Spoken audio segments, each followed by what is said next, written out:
Okay, good morning to everyone. Committee on Science, Space, and Technology will come to order. Welcome to today's hearing entitled The Future of NASA, Perspectives on Strategic Vision for America's Space Program is our topic for today. And in front of your packets containing the written testimony, biographies, and truth and testimony disclosures for today's witnesses. And before I get into my opening statement, I want to say a few words about some folks on this committee. I don't believe hardly any of them are here, but or maybe we ought to wait till they show. But I want to talk about Roscoe Bartlett and Judy Biggert, Todd Aiken, Sandy Adams, Ben Cole, Quayle, and Chip Kravach. The Democratic side's Jerry Costello, about as fine a class of guys you'll ever know, is not coming back to us, and Hanson Clark of Michigan. Of course, Lynn Woosley is usually here to fuss at me, but I proposed to her 3 times, and she turned me down 4. But they'll be here in a little bit. In the meantime, let me recognize the next chairman of this committee, a long-term friend of mine, a person I absolutely couldn't do without, wouldn't want to be in Congress if he were not in Congress with me. My friend from San Antonio, who will be chairing this committee for probably the next 10 years. And I'm going to be right with him. And we hope we can do some things to EPA. We hope we can work on a health bill. We hope we can do a lot of things together. And Mr. Chairman, honored to have you. Thank you. I guess I can go on and just read for the record. What do you think I ought to do, Eddie? Wait till they get here. I'll go on with my opening statement. We're an organization, so they probably will not be coming. Yeah. Okay. The caucus organization committee. Okay. So let's go right.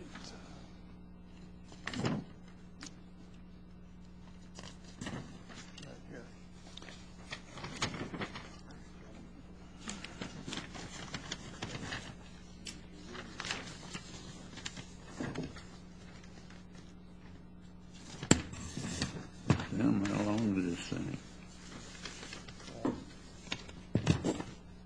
It's on the page before we handed it.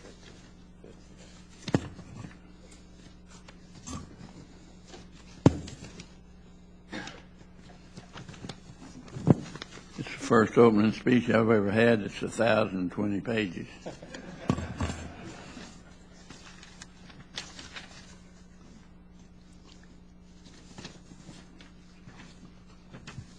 It's 25, 26. God almighty. Holy smoke, Ed. Can you put up the pen? This one. I'll get on with it since I read well from a printed page. It's not going to take me very long. They're beginning to show. So I recognize myself for 5 minutes or so for an opening statement. And I say once again, good morning and welcome to today's hearing. I want to especially recognize some of our colleagues and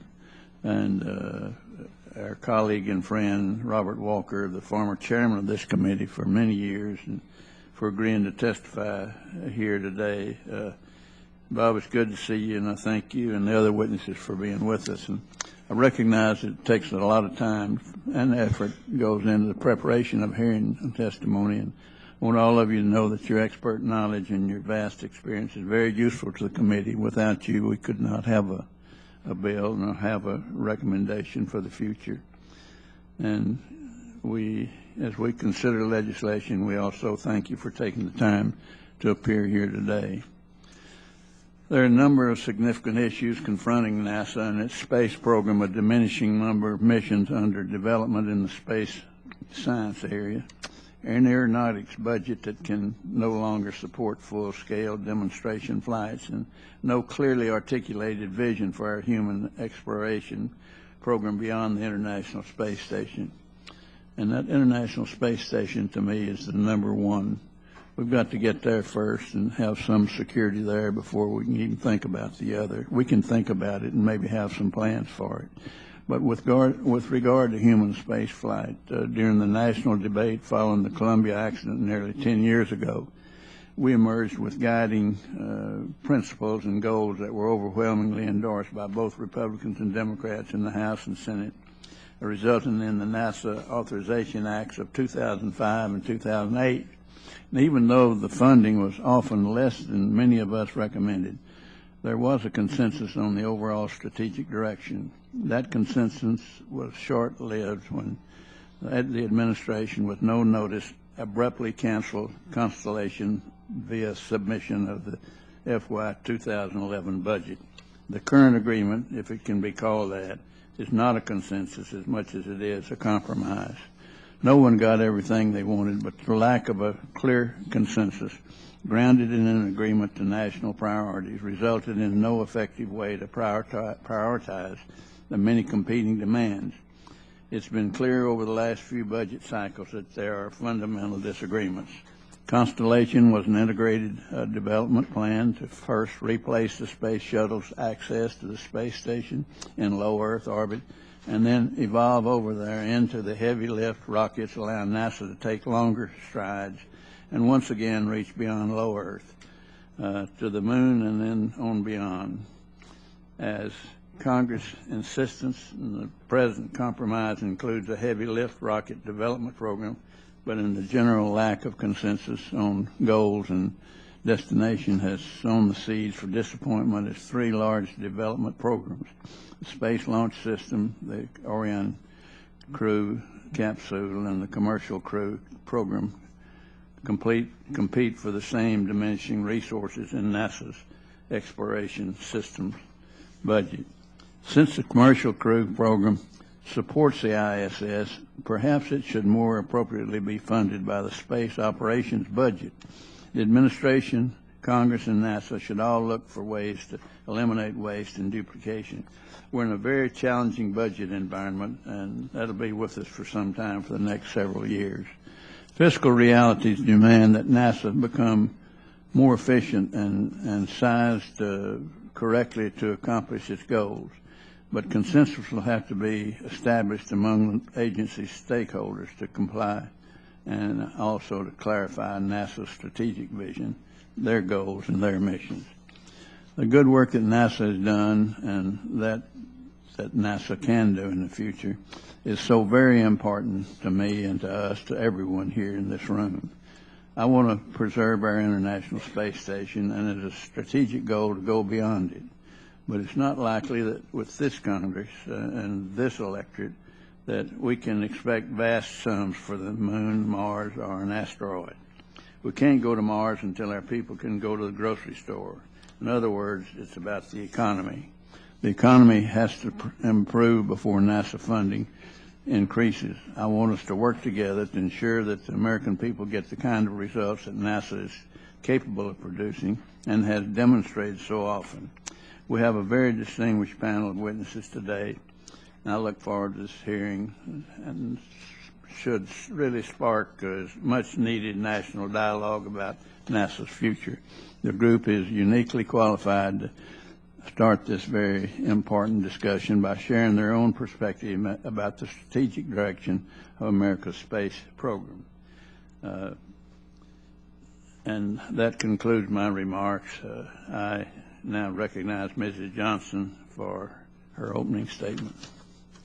Thank you very much, Mr. Chairman, and good morning to all.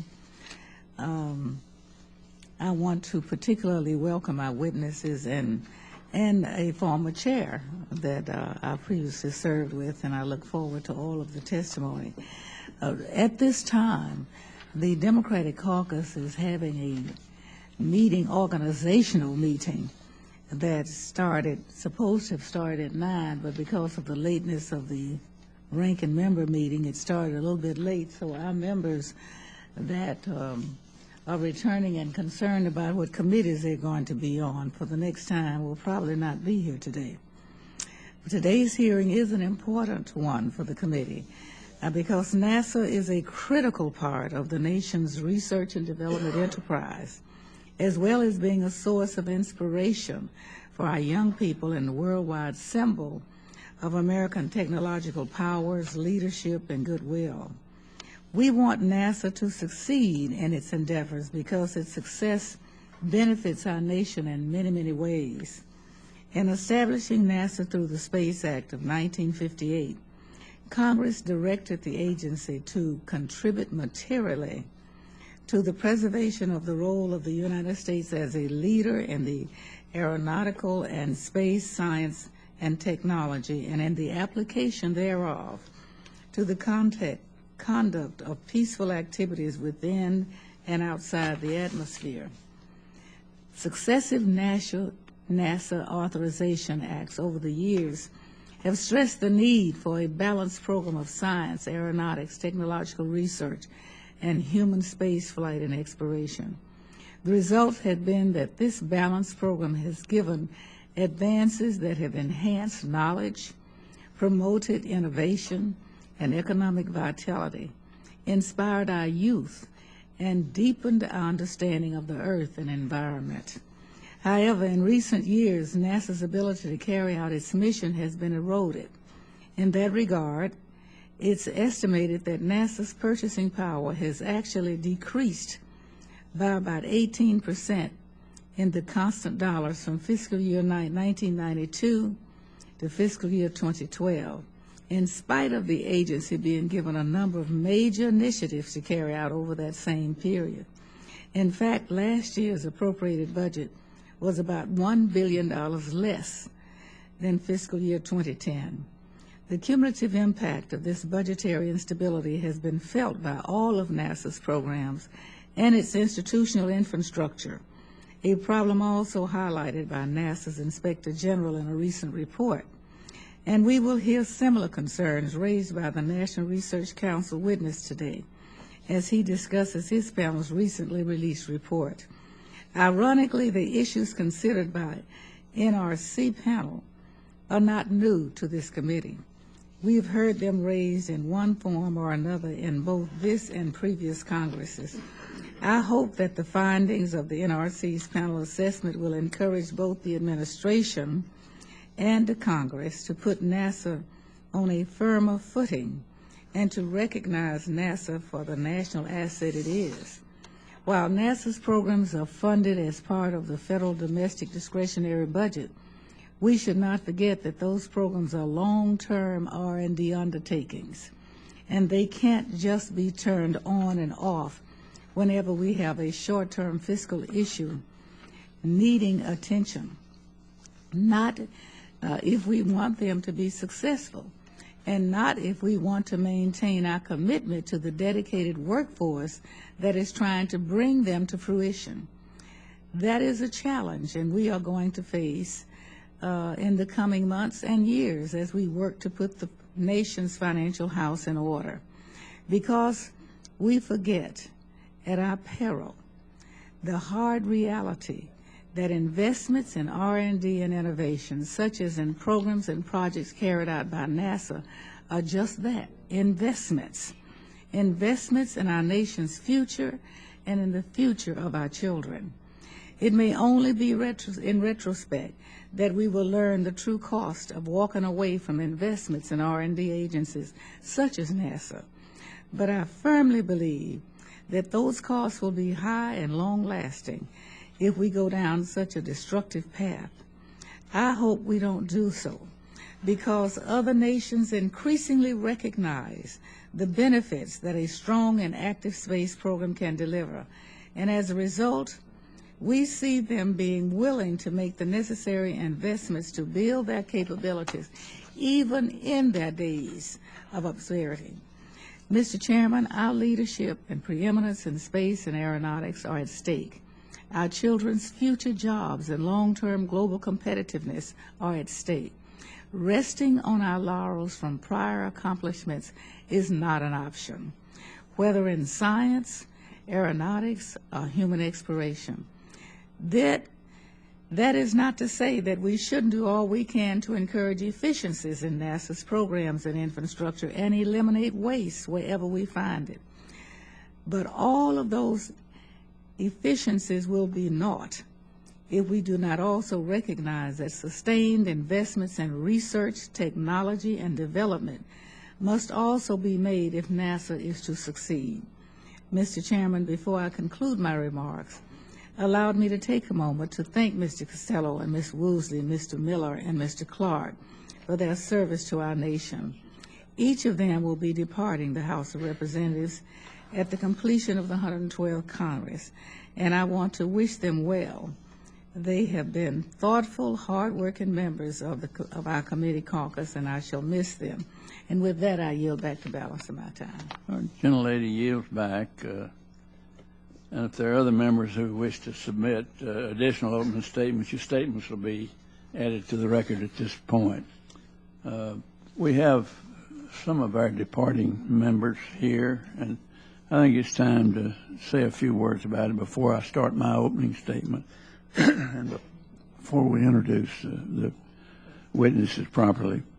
I'd like to say a few words about several members of our committee and thank them for their dedication to Congress and to the Science, Space, and Technology Committee.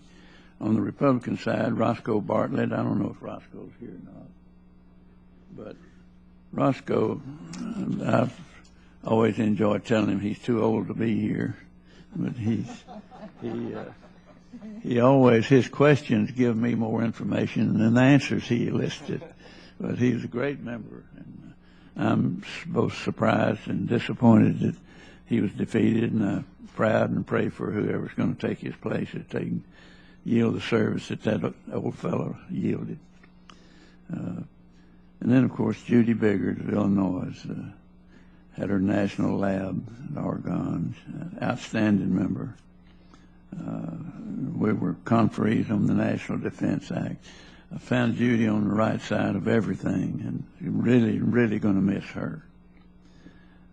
Todd Aiken of Missouri had a strong showing for the Senate. Had some rocks and handicaps along the way, but he's a good man. He's served well for us. And people kept writing to me, telling me to put him off this committee, and I said time and time again, if I could put anybody off the committee, I'd put Sensenbrenner off or Eddie Bernice or somebody, but we don't have the right to put anybody off, and we couldn't do it without Sensenbrenner. So he's still here. And doing a good job. Sandy Adams of Florida is still young enough to continue her fight for NASA and for the Kennedy Space Center. She did a good job of that. Ben Quayle, young man, he's not here either today, but I knew his father so well. I spent 7 or 8 days in Russia with his dad, and I was with him when he made a speech to the retiring editors and the retiring school people there, all of them communists. And he was making his speech, and he made the mistake of opening it up for questions. And the way the Russians ask questions, they make about a 15-minute speech and then get into their question. But after their speech, they said, if you love us so much, why do you still have all those guns pointed toward us? And Dan and I were way back down away from them. There's a rail between us, and they couldn't hear what I said to him. I said, tell the SOB you don't trust him. And Dan said if I ever did him like that again, he'd get up and walk out of there because he couldn't. He said if he'd laughed, they'd run both of us out of there. But he made a good speech back to them and told them that they had a place at the table, and he believed that one day they would be there. And his son is a very fine young man, did a wonderful job as vice chairman of his committee, and we'll miss that young man. How do you lose a guy like Chip Kravach, a Navy fighter pilot? I don't hold that against him. Flew many years as an airline pilot, very knowledgeable. Fought for everything that was right. he served with me on I believe we served together on the Transportation Committee. Jerry Costello, there's no more class guy anywhere than Jerry. He's going back to Illinois, and we're going to really miss him. Miss his work here and miss his friendship. Lynn Woosley, is Lynn here yet? She's not here. Brad Miller of North Carolina. Brad and I have gone at it several times. I've learned something from him, several things. He's a class guy. He goes back to one of the better law practices in North Carolina. All my folks coming from where Cannon Mills, Kannapolis, not very far, Brad, from where you live, and we'll exercise your work. But you're young enough to come back, and I wish you well, and we'll miss you on this program. You've been a great member. And Hanson Clark. Hanson we did a launch together, and he was a great guy. It's an honor to serve on this committee with all of you. Your dedication, experience, and wisdom is going to be deeply missed by this Congress and the next Congress, but no matter what they go to next, they'll always be friends and colleagues, and I look forward to seeing them back. Maybe we'll ask them to testify like we've asked Bob Walker here to testify today. And Ms. Johnson, again, I thank you. Thank you for yielding back. At this time, I'd like to introduce our panel of witnesses. Honorable Robert S. Walker needs a little introduction in this room. As a former chairman of this committee, Bob led this committee from 1995 to 1997, and since retiring from Congress after 20 years of elected office, he's now the executive chairman of Wexler and Walker Public Policy Associates. Welcome, Bob. Our next witness is retired Major General Ronald Sega.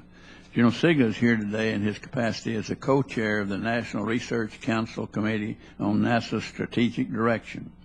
General Sega currently serves as Vice President and Enterprise Executive for Energy and the Environment for Colorado State University and Ohio State University. He led a very distinguished career in the U.S. Air Force and at NASA, most recently as Undersecretary of the Air Force, DOD Executive for Space, and prior to that as Director of Defense Research and Technology. As an astronaut, General Sega flew 2 space shuttles, STS-60 in 1994 and STS-76 in 1996. And General, we certainly welcome you. We next welcome the Honorable Marion Blakey, who's the President and CEO of Aerospace Industries Association, representing more than 150 leading aerospace manufacturers. Prior to AIA, Mrs. Blakey served a 5-year term as administrator of the FAA, and before that as chairman of the National Transportation Safety Board. Mrs. Blakey, we do really welcome you. And our next witness is Dr. Thomas Zurbuchen. Zurbuchen, did I do that right? Associate Professor for Space Science and Aerospace Engineering at the University of Michigan.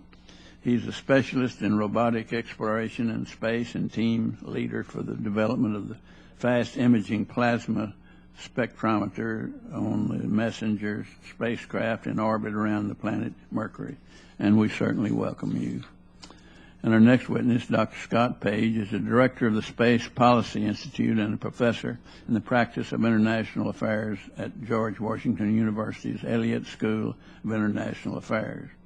From 2005 to 2008, he served as an associate administrator for program analysis and evaluation at NASA.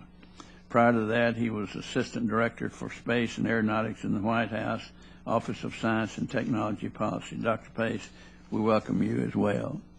And as our witnesses should know, testimony is limited to 5 minutes, after which the members of the committee will have 5 minutes each to ask questions. And you're not just held to 5 minutes. Your time's valuable. It took you time to prepare to come here.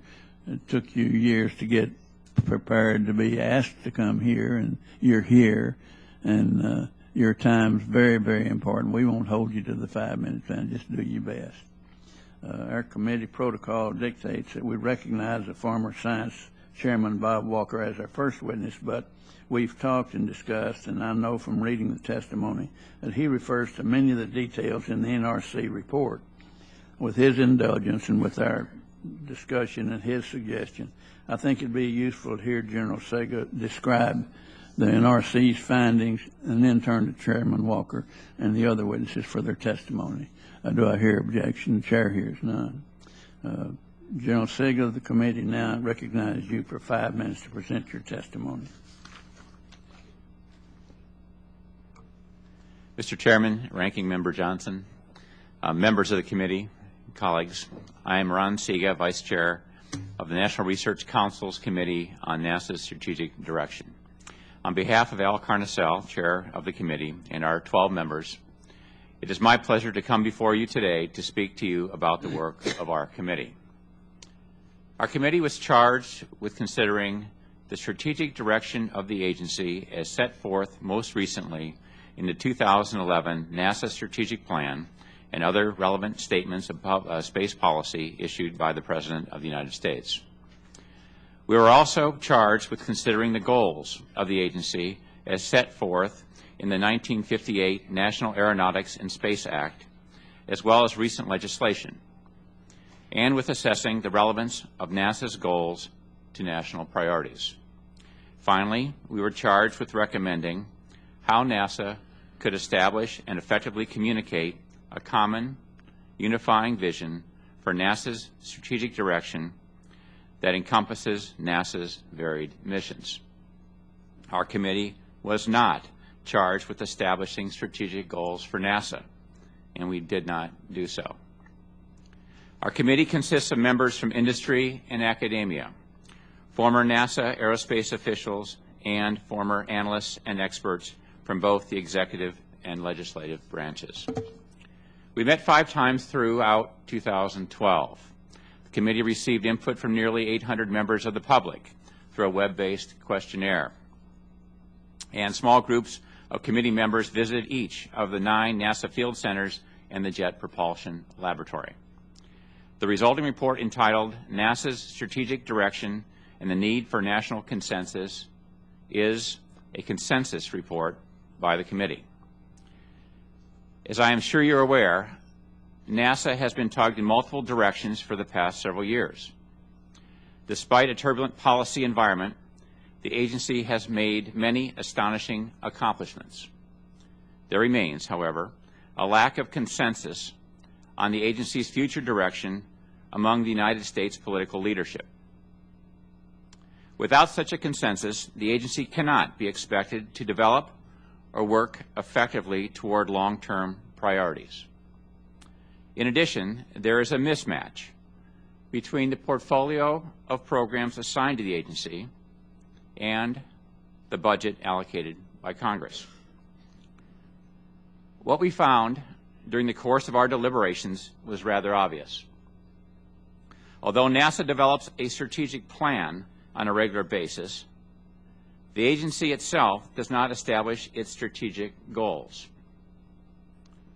Those are developed by the national leadership, and key stakeholders within the national leadership do not always agree on the goals the agency should pursue. Thus, our committee recommends that the administration should take the lead in forging a new national consensus on NASA's future that is stated in terms of a set of clearly defined strategic goals and objectives. This process should apply both within the administration and between the administration and Congress, and should be reached only after meaningful technical consultations with the private sector and potential international partners. The strategic goals and objectives should be ambitious, yet technically rational, and should focus on the long term. Following the establishment of a new consensus on the agency's future, NASA should establish a new strategic plan that provides a framework for decisions on how the agency will pursue its strategic goals and objectives, allows for flexible and realistic implementation, clearly establishes agency-wide priorities to guide the allocation of resources within the agency budget and presents a comprehensive picture that integrates the various fields of aeronautics and space activities. To reduce the mismatch between the agency's activities and the resources allocated to it, the White House, Congress, and NASA, as appropriate, could employ any or all of the following four non-mutually exclusive options. The committee does not recommend any one option or combination of options, but presents these to illustrate the scope of decisions and trades that could be made. Option 1, institute an aggressive restructuring program to reduce infrastructure and personnel costs to improve efficiency. Option 2, engage in and commit for the long term to more cost-sharing partnerships with other government agencies, private sector industries, and international partners. Option 3, increase the size of the NASA budget. Option 4, reduce considerably the size and scope of elements of NASA's current program portfolio to better fit the current and anticipated budget profile. This would require reducing or eliminating one or more of NASA's current portfolio elements: human exploration, Earth and space science, aeronautics, and space technology, in favor of the remaining elements. Each of these sample options, with the possible exception of option 2, would require legislative action. Our recommendation with respect to NASA centers states, first, the administration and Congress should adopt regulatory and legislative reforms that would enable NASA to improve the flexibility of the management of its centers. Second, NASA should transform its network of field centers into an integrated system that supports its strategic plan and communication strategy and advances its strategic goals and objectives. With regard to partnerships, the committee recommends NASA should work with other government agencies and with responsibilities in aeronautics and space to more effectively and efficiently coordinate the nation's aeronautics and space activities. And the United States should explore opportunities to lead a more international approach to future large space efforts, both in the human space program and in the science program. Finally, the committee was impressed with the quality of personnel and level of commitment of NASA's civil service and contractor staffs, and with the superb work done by the agency in general. However, the committee also heard about the frustration of many staff with the agency's current path and the limitations imposed on it by the inability of the national leadership to agree upon a long-term direction for the agency. Only with a national consensus on the agency's future direction, along the lines described in this report, can NASA continue to deliver the wonder, the knowledge, the national security and economic benefits, and the technology that typified its history. Thank you for the opportunity to testify. I would be pleased to respond to any questions the committee might have. And thank you, General, and we will have questions. It gives me pleasure now to recognize the Honorable Robert Walker, the distinguished former chairman of the committee. I've listened to Bob as a Democrat, I've listened to him as a Republican, and I've respected him always as both. We recognize you for 5 minutes, or as long as you might take, Bob. Thank you very much, Chairman Hall and Ranking Member Johnson, distinguished members of the committee. Thank you for the warm welcome back to this committee room. Chairman Hall, I want to first congratulate you for the leadership that you've given to this committee. You've led the committee with grace and good humor, and you have really given Chairman Smith a strong base on which to build the science, technology, and space leadership for the future. And I thank you for all that you've contributed here and to the nation during your career. If you believe as I do that humankind's destiny lies in the stars, and if you believe as I do that NASA should be an instrument in the fulfillment of that destiny, then the work of preparing NASA for the daunting challenges of strategy, budget, and relevance in the 21st century is truly the work of shaping the future. The recently released report by the National Research Council does a comprehensive job of detailing the challenges that today's NASA faces. Lack of agreed upon direction, lack of adequate resources to do all that is asked of the agency, aging infrastructure, the emergence of other space-capable nations, the collapse of some international partnerships, the rapid pace of new technology development, and the increasing irrelevance of the aeronautical research program. Much of this landscape cannot be laid wholly at NASA's doorstep, but its culture based upon successes of 50 years ago contributes to these problems. NRC provided 4 options for addressing an uncertain future. I choose option 2, and to quote again what Ron just told you, engage in and commit for the long term to more cost-sharing partnerships with other U.S. government agencies, private sector industries, and international partners, end of quote.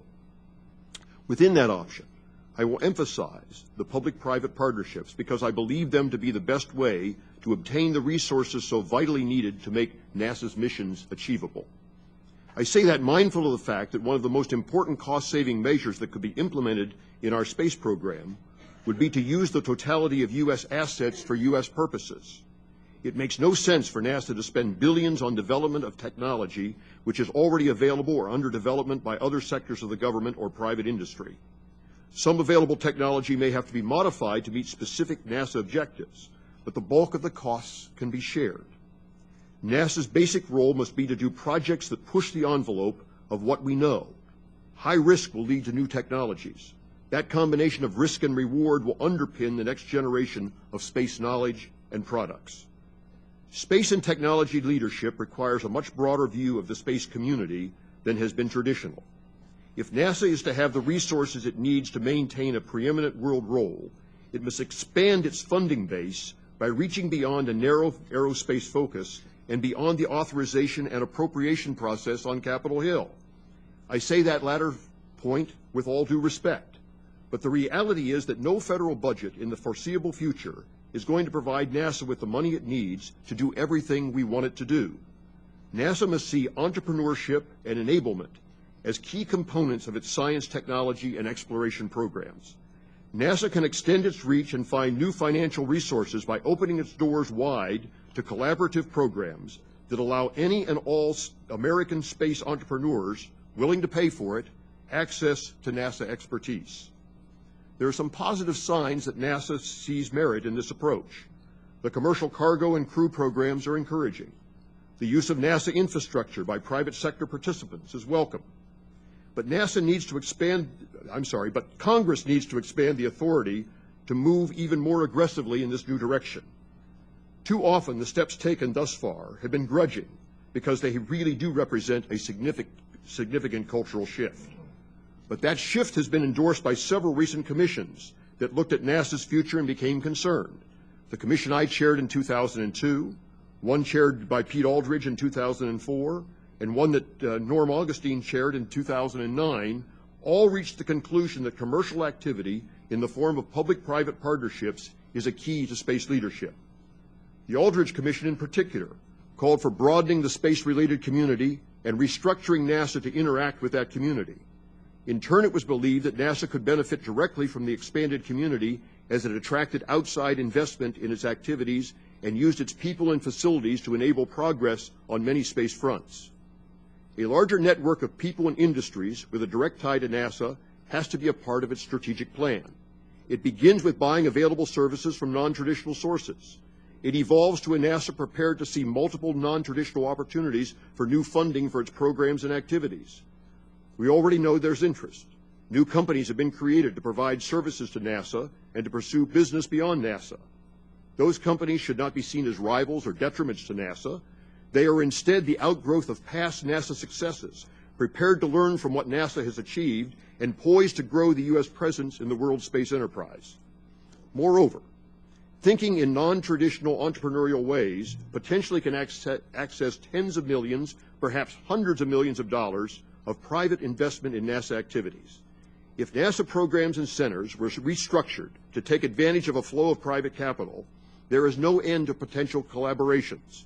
For example, sports teams in the country reap hundreds of millions of dollars in sponsorships without impact on their basic mission.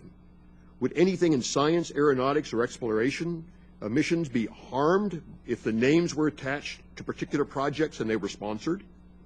I can't imagine why. These sponsorship dollars could be structured to remain outside the appropriations process, increasing the amounts of money available to NASA and at the same time avoiding to some extent the vagaries of the annual appropriation cycle. And what kind of money is conceivably available? To pick a high-tech example, Formula One racing, the sponsorships there pay for operations costing $200 to $300 million a year. That's enough for a whole space flight. NASA as an entrepreneur and NASA as a space enabler for growing space enterprise is how we address the resource problems and assure NASA a future that is wholly relevant to our nation's economy. Congress will have to be willing to make some adjustments necessary to access that kind of future. But when the GoDaddy rover is traversing Martian terrain, we will be more solidly on our way to fulfilling our destiny in the stars. Moreover, we will have assured that destiny by leveraging our greatest economic asset, the inventiveness of a free market. Thank you very much. And that's just the way it is. Thank you. Thank you, Mr. Walker. And now I thank you too, General, and now recognize Honorable Marion Blakey to give your testimony for 5 minutes or more or less. Thank you, Chairman Hall, Ranking Member Johnson, and members of this committee. Thank you for the opportunity to be here again. I'm Marion Blakey, President and Chief Executive Officer of the Aerospace Industries Association, the nation's premier trade association for aerospace and defense manufacturers. AIA believes that NASA continues to be a leading-edge investment in our nation's future. National missions and programs save lives, they grow the economy, and they inspire the world. I must tell you, AIA has a new report called Space in Our World, and I'll make certain all members of the committee have a copy, because we are very proud of the fact that we're documenting space systems and how they're woven into the everyday lives of Americans. NASA programs are hallmarks of the character of our nation and our leadership. And as Americans, we're always looking forward to the next great frontier. We need to think carefully, therefore, about changing from current programs. It not only takes a consensus to do so, it takes resources and capabilities, some that we're already building today. Remember that had we not committed to the F-1 rocket engine program in the 1950s, well before President Kennedy's Apollo announcement, we would never have gotten to the moon by 1969. This engine enabled a wide variety of human spaceflight missions, and SLS and Orion will certainly help us take the next steps in space that I think all of us here at this table want. So, how do we keep NASA moving in the right direction? Clearly, NASA needs stable, long-term investment and steady policy goals, and more funding would be better. But we're concerned that constant churn in NASA's programs will lead to less progress. Stability is essential to both space mission success and the health of the United States space industrial base. Any examination of NASA's strategic direction must consider the impact to this base, which is also essential to national security space capabilities as well. So let me take this opportunity, Mr. Chairman, to recognize you as the longest-serving member of the House Science Committee. By giving NASA solid guidance with the 2010 Authorization Act, you've demonstrated the leadership essential to assure future industry investments and recruit new aerospace talent. AIA agrees with NASA's 3 priority goals, which enable critical space capabilities. First, we must fully utilize the International Space Station, which is a unique national lab. Here, the Commercial Crew and Cargo Program provides the quickest way for our nation to access the ISS. I thought it was terrific to see the success of the first commercial cargo resupply mission just this fall. NASA's commercial initiatives promise to bring down costs, and they will free resources for other programs. Second, NASA's capabilities-based architecture is a realistic approach that's within the fiscal limits that we can then build space systems needed to explore new destinations. To date, significant progress has been made on this program, including the delivery of the first Orion capsule to Florida for launch. NASA is also engaging the ISS international partners in innovative ways that expand our ability to completely support exploration together. Third, we must maintain global leadership in space science. Let's get the Webb telescope into orbit and operating, follow up on our Mars exploration success, and replenish our indispensable Earth observation system capabilities. But I must tell you, the spectrum of sequestration concerns me greatly.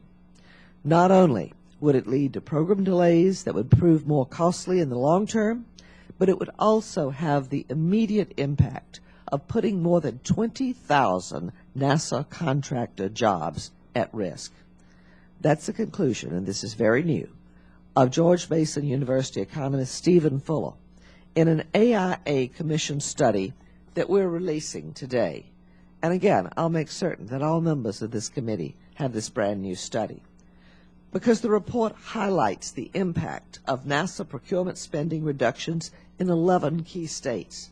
For example, Mr. Chairman, Texas would lose nearly 6,000 NASA-related, highly skilled jobs as a result of sequestration. That's a $320 million impact to the state of Texas. In conclusion, by focusing investments in support of the 2010 Act, the Congress can ensure the health of our space industrial base and assure our space program will remain second to none. I thank you for the opportunity to testify on behalf of the U.S. space industry. Look forward to your questions. Thank you. And I thank you for good testimony and for your accolades. I'm not the longest serving, I'm just the oldest. And if John Dingell will cooperate with me, I'll be the oldest one of these days here. And I'd yield you another hour for your kind words if you like. Good testimony, and we thank you. Now we have Dr. Zurbuchen for your 5 minutes. Doctor, recognize you, sir. Mr. Chairman and members of the committee, thanks for the opportunity to testify today. My name is Thomas Zurbuchen, a Swiss name from the mountains in Switzerland, and I'm a professor of space science and aerospace engineering at the University of Michigan. I run a research group with 6 space instruments in space right now, and we're operating those and developing breakthrough science and that is published in premier journals around the world. I'm also the Associate Dean for Entrepreneurial Programs and concerned about spreading of innovation and entrepreneurship in our educational mission at this university and universities around the country. This is a period of limited resources, and we need to focus to position ourselves for better times. The way to do this is to ensure that a talented workforce will be available and disruptive innovations and technology breakthroughs are pursued. We need to do this through low-cost and modest-sized missions. The talented workforce and the innovations will be developed primarily by universities and industry, particularly small businesses, and not primarily NASA centers. Hence, we need to pursue a strategy in which universities and industry, as well as NASA centers, are fully engaged. Today, I want to focus on 2 key aspects of this strategy: the focus on people and the focus on disruption, innovative disruption. And I want to briefly talk about the balance, the program balance that is responsive to both of them. The #1 priority of the space program, and especially its science program, should be talented people. Every mission in space, great or small, is carried out by people, not paperwork. We need people and their know-how. We have to ensure that NASA's space missions have access to the very best talent. How do we do that? First, we must recognize that top talent does not just hang around and wait for better times. Builders want to build, innovators will innovate, and NASA leadership must be focused not just on the glory of days past, but the aspirations and dreams of the innovators of the future. Second, some of this talent will be at NASA centers, but most of the talent will be in academia and industry, particularly in small companies. Therefore, encouraging competition in emerging space industries will keep top talent focused and on efforts that ultimately will aid this nation in achieving its most ambitious goals through both technical innovation and reduced cost. The next priority, in addition to people, is innovative disruption. Disruption is good. Disruptive programs overturn old paradigms, create new markets, and engender new value systems. These programs focus on smaller spacecraft, rapid turnaround missions, and I'm convinced that science programs with these kinds of priorities will look different than the ones that we're building today. Consider, for example, the RAX program at the University of Michigan, which built and launched 2 CubeSats within 2 years for less than $1 million. These NSF-funded tiny satellites make new measurements probing the origins of space weather, especially in high latitudes, the auroral regions. And the first one failed a few weeks into orbit. It's tough to do this. And the second one has now made measurements for over a year, research that is published in our premier journals. Also, this mission has provided hands-on experience for 50 of our best students.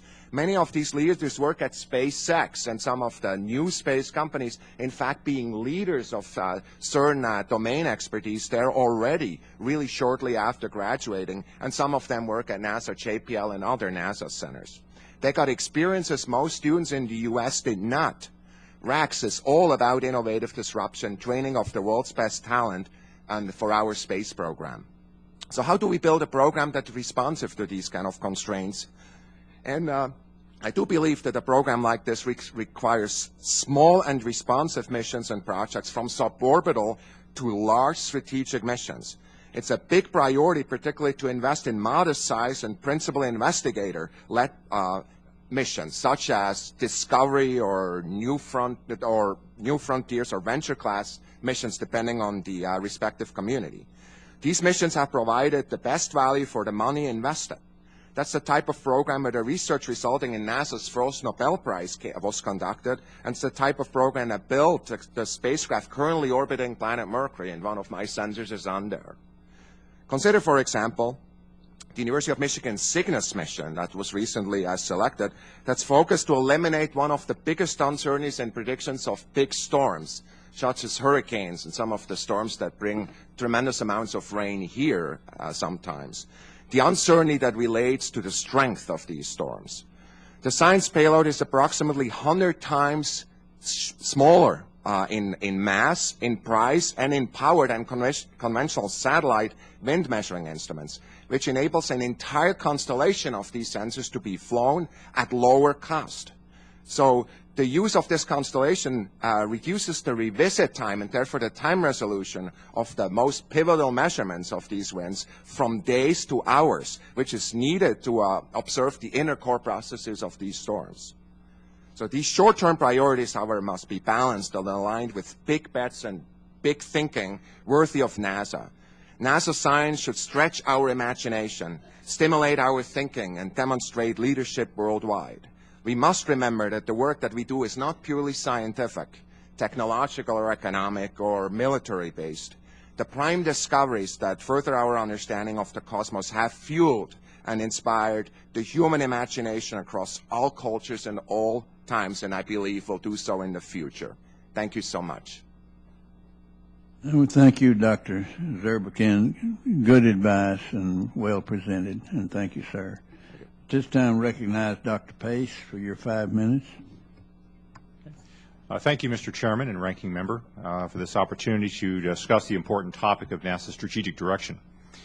It's been noted that the NASA strategic plan does not drive NASA budget requests or the allocation of relative emphasis to activities within those requests, exploration, science, aeronautics. As such, it's not surprising that there are numerous disconnects between the stated policies, approved programs, and their actual funding. The technical and budgetary risks facing the agency are the most visible symptoms of deeper policy and management disconnects between the White House and Congress. Such disconnects are not inevitable and can be resolved by the White House and Congress, as well as NASA, working together. And as often stated, budgets are policy, and NASA budgets are really a more accurate reflection of de facto national policy than the NASA strategic plan is. The NASA budget is a political choice. It's a reflection of what we value as a society. The Obama administration's stimulus program was greater than NASA's budget cumulatively from 1958 to 2008 in constant dollar terms. The United States sent humans to the moon, built and operated a space shuttle fleet for 30 years, explored the solar system, and contributed its share of the International Space Station for less than the cost of the American Recovery and Reinvestment Act. The point of such a comparison is not that space is inexpensive, but rather that in today's environment, sustaining discretionary expenditure for civil space exploration will be challenging unless there is a clearer rationale linking such efforts to broader national interests that can be supported in a bipartisan manner over many years. What I hope to convey in my written testimony was that while NASA faces serious challenges, particularly in human space exploration, a way forward does exist to put the agency on a more stable and sustainable foundation that will advance U.S. national interests. The seemingly separate threads of human, robotic, civil, commercial, and national security space activities are in fact deeply intertwined with each other, both politically and technically. The United States can best advance its national interests through a more integrated strategic approach to its national security and civil space interests. International civil space cooperation, space commerce, and international space security discussions could be used to reinforce each other in ways that would advance U.S. interests in the sustainability and security of all space activities. It's well recognized that many of today's most important geopolitical challenges and opportunities lie in Asia. Asian space agencies have shown a common interest in lunar missions as a logical next step beyond low Earth orbit. Such missions are seen as ambitious but achievable and thus more practical than missions to Mars and more distant locations. They offer an opportunity for emerging and established spacefaring countries to advance their capabilities without taking on the political risks of a competitive race with each other. A multinational program to explore the moon as a first step would be a symbolic and practical means of creating a broader international framework for space cooperation. At the same time, the geopolitical benefits of improving intra-Asian relations and U.S. engagement could support more ambitious space explorations than science alone might justify. Europeans were also interested in being part of a return to the moon, and as recently as June of this year, Russia proposed a lunar program with the United States and publicly supported this position at international conferences. There are many geopolitical, scientific, exploration, commercial, and educational objectives that could be achieved at the moon. And in contrast, the case for a human mission to an asteroid is unpersuasive and unsupported by technical or international realities. We should be visionary, but focused on practical actions. The exploration and development of space is a reflection of the values we hold as a nation. It is those values that are probably the most important to the long term for defining what NASA is and what space exploration is truly about. It's not just our DNA and our robots that go out there, it's our values. We are a nation not defined by blood, tribe, or religion, but by conscious choice. Our choices are defined by adherence to the Constitution and the values of a tolerant culture, a democratic society, and a market-driven economy. In shaping the international environment for space activities, the United States should seek to build a more secure, stable, and prosperous world in which our values are taken beyond the Earth. In doing so, we should also exercise some humility in face of the unknown. Did Thomas Jefferson know the ultimate economic return or impact from the investment in the Louisiana Purchase and the Lewis and Clark expedition? Did Teddy Roosevelt in sending the Great White Fleet and building the Panama Canal? Did Kennedy with Apollo? In their time, these projects were controversial and criticized in Congress, but who today would say that we should not have been done? Through the long lens of history, we see that these efforts define us as a nation that pioneers the next frontier. Let me conclude by observing that we are all in this together. The White House, Congress, U.S. government agencies, our international partners, space stations, science community, universities, research centers, and the many U.S. companies that create and operate our nation's capability. Thus, I really commend and thank this committee for holding this hearing today. Thank you for your attention, and I'd be happy to answer any questions you might have. And thank you, Dr. Pace. I thank you, all of you, for your testimony, and I remind members that the committee rules limits questioning to 5 minutes for each of us. I'll open the round of questioning and recognize myself for 5 minutes. As I sit here, I don't ever like to say it's my last day. This is the last day for this week, at least. First, I don't like anything last. I don't even like for them to call an airport a terminal. That doesn't sound good to me, but at my age. But I'm just thinking of the wonderful testimony all of y'all have given, and the time that it took you together to have that, and then to gather up on it and then deliver it to us. It's really great of you and generous of you. I go back to, and I glean from each of you that there's need for more funds. The Norm Augustine Committee recommended, if you remember, Bob, $3 billion additional for NASA and per year. That wouldn't even brought us up to 1% of the overall budget, and that's a shame. 3 presidents turned their backs on us on that when we asked them for that additional money. Things could be different today, I think, had we been able to edge that into the budget for NASA. We needed it. And Bob, you suggested several modifications, and Administrator Blakey, thank you. I have a question or so. General, let me ask you, General Sega, what reaction, if any, has your committee received from the administration with regard to the recommendations you lay out? And I liked your recommendations. Specifically, you cite a need for a new national consensus for NASA's future. Does the administration agree with such a consensus is needed? Or can you answer that? Mr. Chairman, the report was briefed last week to a NASA administrator and staff, and I believe it was well received. We have not briefed any other elements of the administration besides NASA. Okay.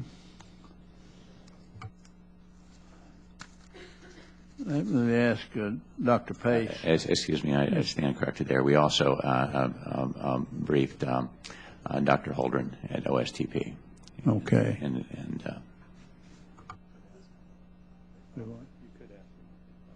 what was their reaction? Okay. In the they kind of speak for the president, I think, sometimes. Correct, and they were mostly in the listening mode, and okay. Again, it wasn't they hadn't gone through it in detail, yeah. But we would present our recommendations, and so we would await their reaction. Okay, Dr. Pace, your testimony points out how potential international partners have been confused by a lack of clear space goals and priorities, and especially by the cancellation of plans to return to the moon without a viable alternative. Why don't you elaborate on why the moon is a more appropriate step for our international partners than an asteroid or Mars? Or to me, the space station is #1, is so important, and if we can't do that, we can't do anything. And we absolutely lose our international partners. That's the next thing that everybody points out. But how to keep them?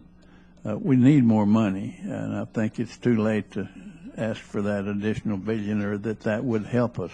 The $3 billion that was suggested by a man that has led every study, I guess, that's ever been made for this committee.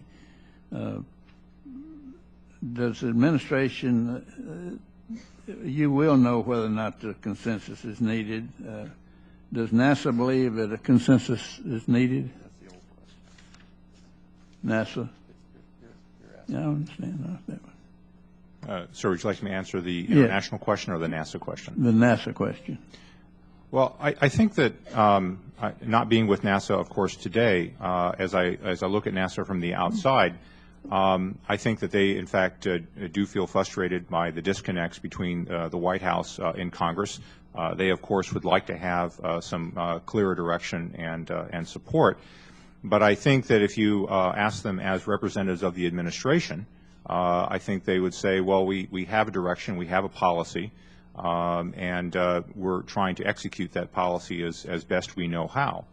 The problem is that I think the policy, particularly in civil space exploration, is disconnected from technical and political realities. I completely agree with you that the space station is the most vital, immediate thing we have to be focused on, but then we have to be looking what comes after the space station. And this is where I think our international partners feel a bit left out, because Mars and asteroids are extremely challenging. They're extremely challenging for us.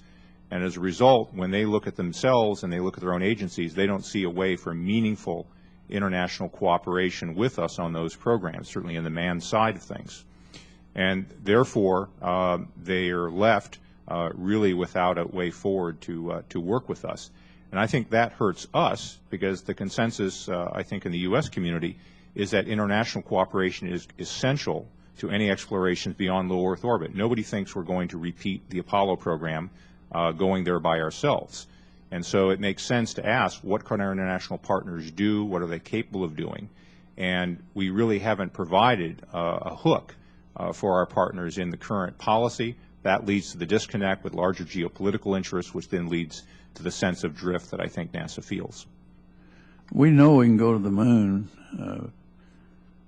How do you feel about putting major emphasis on the space station and not forgetting that we want to go to Mars, or that we intend to go to Mars, and keep an ear open to that, but not to be asking for vast, expensive, and great amounts of money that it's going to take to do that until we perfect reaching our own space station, and claim back our space station that we're almost turning their back on by having to beg the Russians for a trip up there and back. No, I think that if one does not support the space station well, I mean, anything else is kind of meaningless. In the aftermath of the Columbia accident, we had very serious conversations with our international partners as to whether or not they wanted to stop and just simply call it a day. And they were very, very clear that we had to continue with the space station. They had made these commitments to it. It was not practical to talk about other international cooperation if, in fact, we failed at the station. So I think the number one issue, and I think also as part of my written testimony, utilization of the space station is the nearer-term issue. Ensuring access to the station with high reliability is the top issue for ensuring utilization. One of the concerns, this is maybe a whole separate discussion, is on the sustainability of the station with the rather fragile logistics support that we have right now. The new commercial cargo capabilities that are coming online are extremely critical, extremely necessary. If there is any faltering or delays in that, we are going to be looking at the potential for having to maybe reduce the manning on the space station. And if that happens, then we're going to be looking at our utilization going down. And I thank you, sir. My time has expired. This time I recognize Mrs. Edwards for her Ms. Johnson for her 5 minutes. Thank you very much, and let me thank each of the witnesses for extraordinary testimony. I'm sitting here in sort of a state of frustration when I think that this committee is expected to be the visionary committee, and also I feel very strongly that our future in research, development, and innovation rests with what we recommend or what we do. And I want an opinion. We're not appropriators on this committee, but we are very mindful of the fact that we have very little money. But I still think that with the help of experts, we can at least lay out what we consider the vision for our country's research and innovation through space research, and then allow the administration or the appropriators to determine what we can and cannot do. I think that currently there's so much frustration as to where NASA is concerned that they really don't know what's coming next. Just looking at what has happened so far, in space exploration research, it is clear to me that where we are now came almost exclusively, but certainly from space exploration research. I believe that to stop and decide we can't afford it is simply saying to our future, we won't be there. We won't be there for our young people. We won't be there for the inspiration. We're just going to take a back seat and watch the rest of the world. We won't need to educate our young people if we're not going to give some opportunity for participation. So I guess my question is, how would you help us? We see through much of your testimony, come to a real recommendation that speaks to what we consider to be the need for the future rather than just the money. We know it costs, but we've got to make some real serious decisions. And I don't think we can half-step it. We've got to decide that we're going to invest in our future and eliminate the need for food stamps, or whether we can continue to pay for more and more and more food stamps. And so I am very, very concerned, because I know that we are very sensitive to the cost on this committee, and we should be. But we really are not the appropriators. We're the visionaries. We're the people who are supposed to be looking to see what our nation needs to keep pace and to continue to be leaders. So I need to know if you will give me some of your opinions on where you really think we ought to be. If we had, if we were brave enough to say, this is what we need, take it or leave it, Mr. President.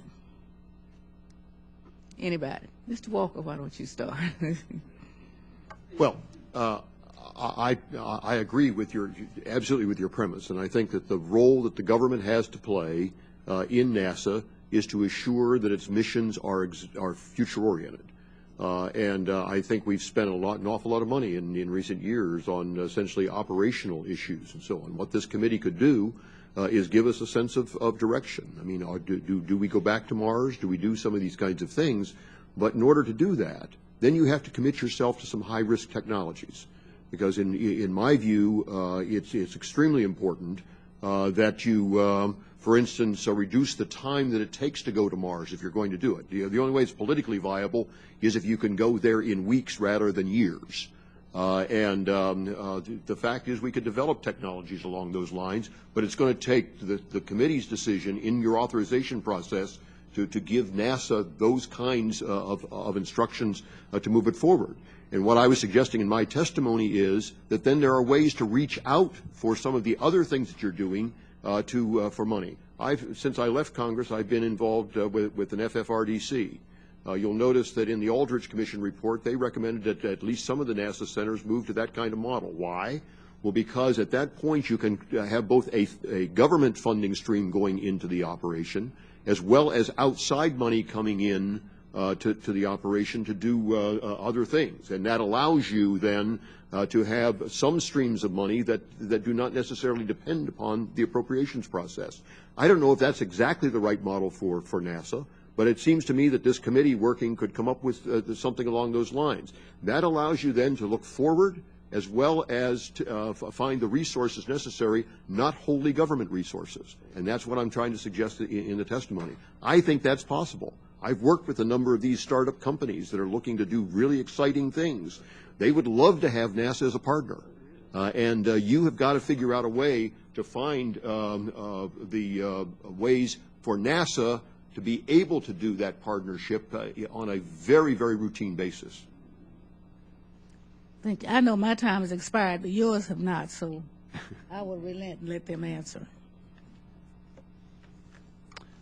If I could follow that comment, our study task stated that any recommendations made by the committee will be predicated on the assumptions that NASA's out-year budget profile will be constrained due to continuing deficit reduction. So we looked at a budget-constrained environment. We do believe, and we concur with what you were saying in terms of the long-term view, and that strategic goals and objectives are a starting point, and that there is a consensus about those strategic goals and objectives. For example, as we had many witnesses and did our work, we found little evidence that an asteroid mission, for example, was widely accepted, whether inside of NASA, outside in industry or internationally, and so it's important that there's clarity in terms of the direction, and then NASA's strategic plan can, in fact, with clarity, identify what the trades are in that portfolio going forward, and there is a starting point upon which some choices can be made. I think you'll find industry also joining with others on the panel saying that absolutely partnerships, the ability to bring together public and private sector and international conjoining resources is certainly an excellent step in the right direction, that if this committee, through the upcoming reauthorization process, because I would remind us all that it's not so far away again, that you all are going to have to tackle that, would be excellent. I also would say that regardless of destination, because there are conflicting views about destination, as you even hear on this panel, let's keep in mind that building the capabilities to get into deep space, the ability both in terms of heavy launch as well as crew capsules, and tackling some of the research that's dawning right now still. We don't have all the answers on deep space radiation, for example, and issues of bone density. So there's some critical research that's got to be continued. But remember, when they supported the F-1 rocket back in the 50s, they didn't know where they were going to go, but it made all the difference. So bear that in mind.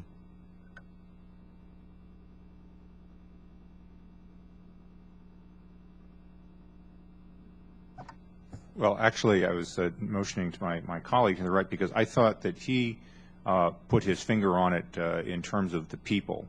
That is the combination of small satellites, suborbital missions, zero-G aircraft, things that provide really tangible hands-on experience is the most crucial thing to give people a sense of the future. Sometimes when it's said to me, it says, well, you know, we've been to the moon already, I usually have to respectfully say, well, my father's generation went to the moon. We have not gone to the moon. That generation is past. We need to build and rebuild the people with the expertise. One of the most exciting things about the commercial industries and the partnerships that Congressman Walker noted is that opportunity to provide for hands-on real hardware and real flight experience, for which there is no substitute.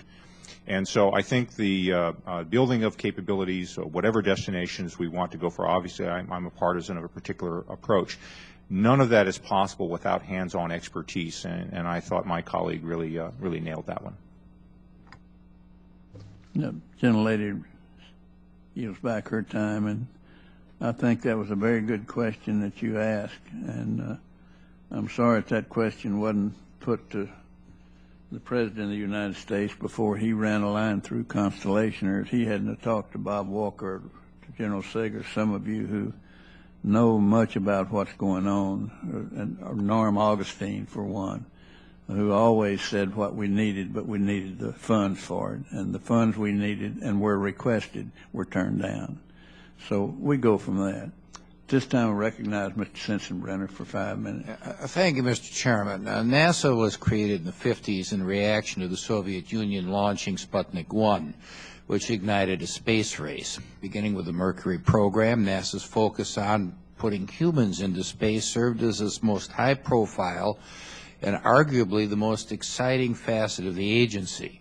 Mission-oriented manned space programs have been the prism through which we judge the agency, and mission orientation back 40 years ago excited a group of students to go into STEM education, which we now call it today, and got us a generation of scientists and engineers. The space shuttle, however, flew its last mission in 2011, and there's now a gap in domestic spaceflight capabilities. Instead, we rely on the Russian Space Agency to ferry American astronauts to the space station. The Bush administration began the Constellation program to serve as the shuttle's successor, but President Obama canceled the program. Fortunately, Congress has continued to see the importance of the heavy lift rocket system and mandated the space launch system in the Orion program in the 2010 NASA authorization bill. Dr. Pace, I appreciate your comment that the Stimulus Act appropriated more funds in one act than this country has spent on NASA since its creation in 1958. And budgets and spending are an example of priorities. And in terms of having the seeds to continue United States preeminence, not just in manned space programs, but in terms of science and inventions and everything else that goes along with it, ended up being washed away in the flood of stimulus funds. Now, as this hearing has highlighted already, the President's approach to human spaceflight lacks a clear mission, and he is relying on the success of commercial space, which I agree is vital, but has dragged his feet on pushing human spaceflight at NASA. I strongly support a public-private partnership for our country's space policy. However, it's up to NASA to develop the heavy lift rocket because the private sector doesn't have enough funds to do it by itself. And that heavy lift rocket needs enough thrust to overcome the administration's short-sightedness. Now, by canceling the Constellation program, NASA has lost its international partners who supported a mission to the moon. President Obama has taken a been-there, done-that approach, but we haven't been there for 40 years, and the international partners who would have helped us have never been there. If we cannot lead the world in space, China and Russia will inevitably feel the void that we left behind, and that will have a trickle-down effect on the number of people that we train as scientists and engineers to keep America's preeminence not in space but in practically everything else. So, Dr. Pace, would you please discuss the problems caused by the cancellation of the Constellation program and what's needed from Congress in this current fiscal environment to ensure the success of the Space Launch System and Orion? Okay. Thank you, sir. That's a tall order.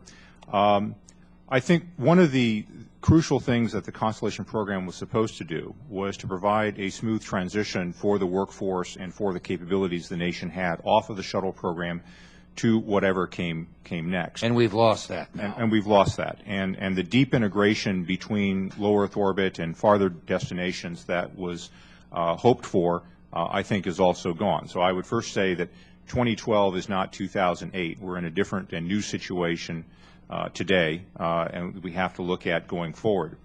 One of the primary problems, though, with the end of Constellation was, again, cutting ourselves off from our international partners who didn't see how they were going to participate, increasing risk to the International Space Station, because while we certainly hope for and encourage and want to see the private sector take over that work, if there are delays, if there are problems, we don't really have a fallback option. So we are down to really a few critical paths for supporting the station. And so the complementary nature between commercial programs and the Constellation program, I thought, was one of its strengths.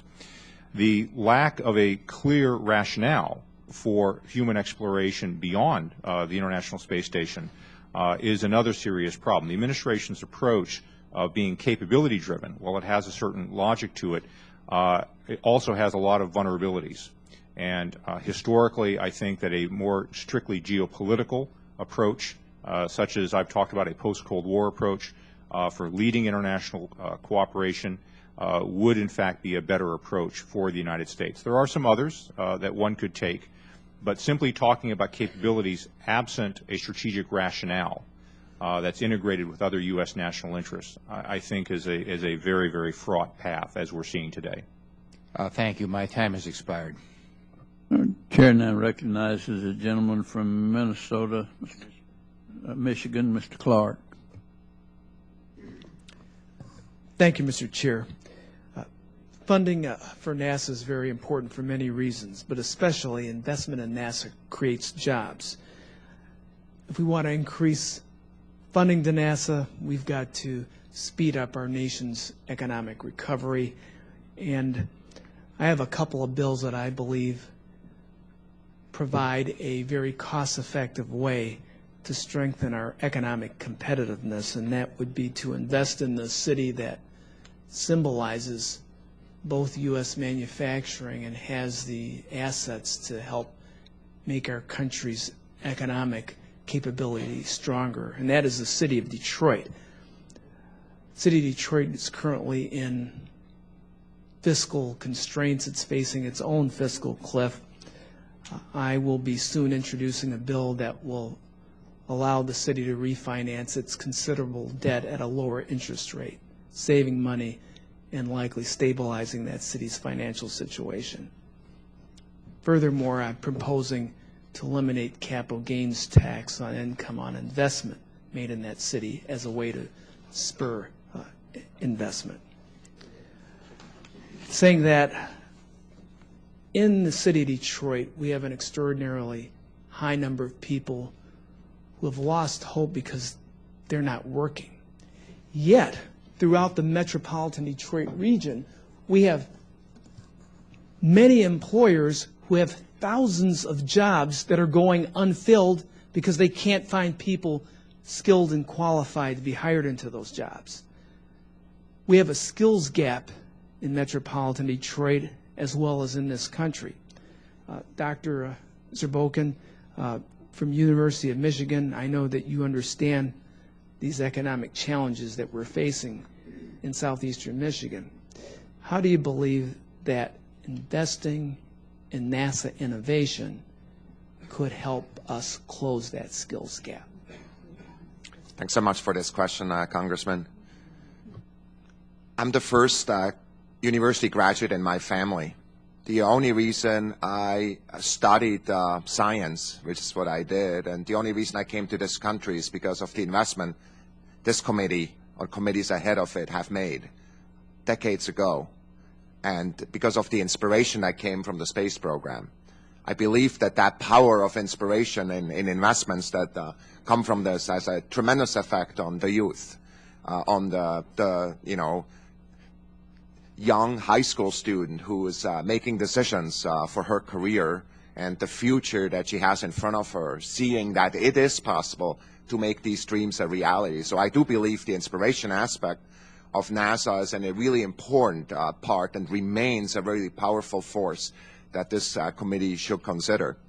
Once we get them through the high schools and into our universities, I believe the kind of diverse portfolio that I mentioned, the hands-on experience, explains to our students that technology and progress is not so much just about talking about ideas, it's about making these ideas happen.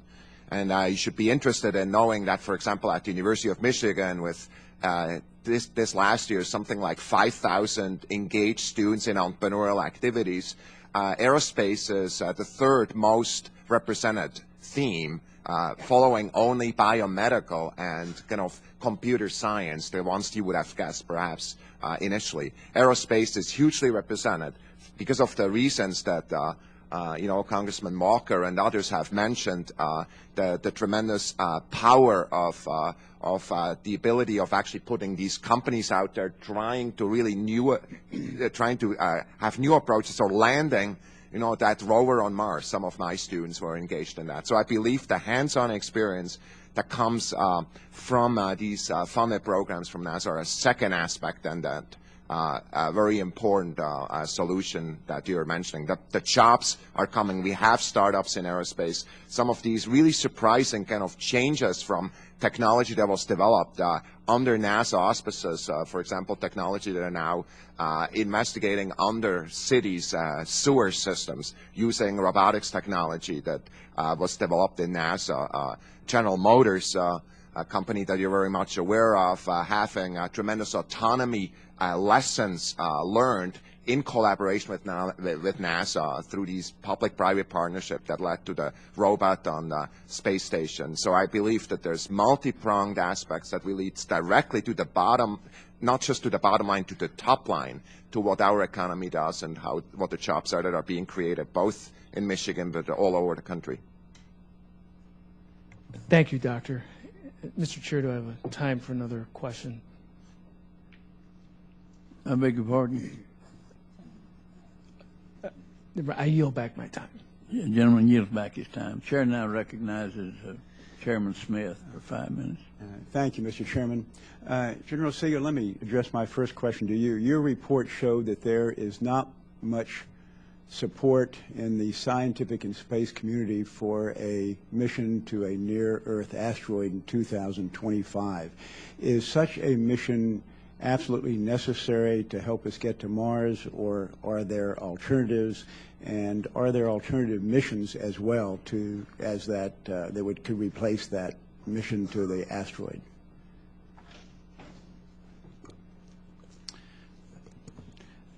As we looked at the human mission to an asteroid that is in the 2010 National Space Policy of the U.S., in addition to it not having being widely accepted, there were some shortcomings noted by some of the people that appeared before the committee. A note is that as we look back in time, there have been several presidents that have talked about Mars. The rhetoric toward that as a destination was noted by the committee. We also recognize that there are different paths that one could go if that was, in fact, the chosen destination for a human mission, and that it would maybe look at integrating some of the other aspects of NASA's work. For example, if that was the strategic goal, then you would look at the robotic missions that would support going there. You would have the... General Sega, do you think we should reconsider that mission to the near-Earth asteroid? The committee didn't address that directly, but there were many questions that concerned that as the path forward. Okay. Other work in terms of technology, aeronautics, getting to the atmosphere of Mars and out of our atmosphere, and science could be focused on these strategic goals and objectives. Okay, thank you for that. Dr. Pace, what do you think the American people would like for us to do in space? Obviously, the Hubble is popular. Curiosity has generated a great amount of interest. More specifically, how do you determine that coincidence between popular support and missions that are scientifically justified and missions that can be justified by budget constraints as well? Sure. One of the patterns you see in public opinion support is U.S. public opinion has been actually remarkably stable for space activity. It was never as large as people thought it was during Apollo, and it's never been low as people thought about afterwards. So the American public have a sense, I think, of that we're an exploring nation, we're a pioneering nation, and they expect or assume that our leadership is, in fact, doing that and working on it, and they trust that that is happening. So when things like the shuttle program ended without really a clear path after that, there was somewhat of a sense of sort of shock or concern, not because they agreed or preferred one path or another, but because they sensed, well, wait a minute, isn't someone working on this? Isn't there a path forward? The getting to specific missions, I think what you see over and over again is people have an interest in life. They have an interest in people, the sense of a direct. So when there is the possibility of organic life on Mars, you see lots of interest, much to the disappointment sometimes of the geologists who think they're doing important work too. Right. But life science and that sense of personal connection, space tourism, which is talked about, that sense of personal participation and connection is what I think the American people. Would you put in that category Earth-like planets?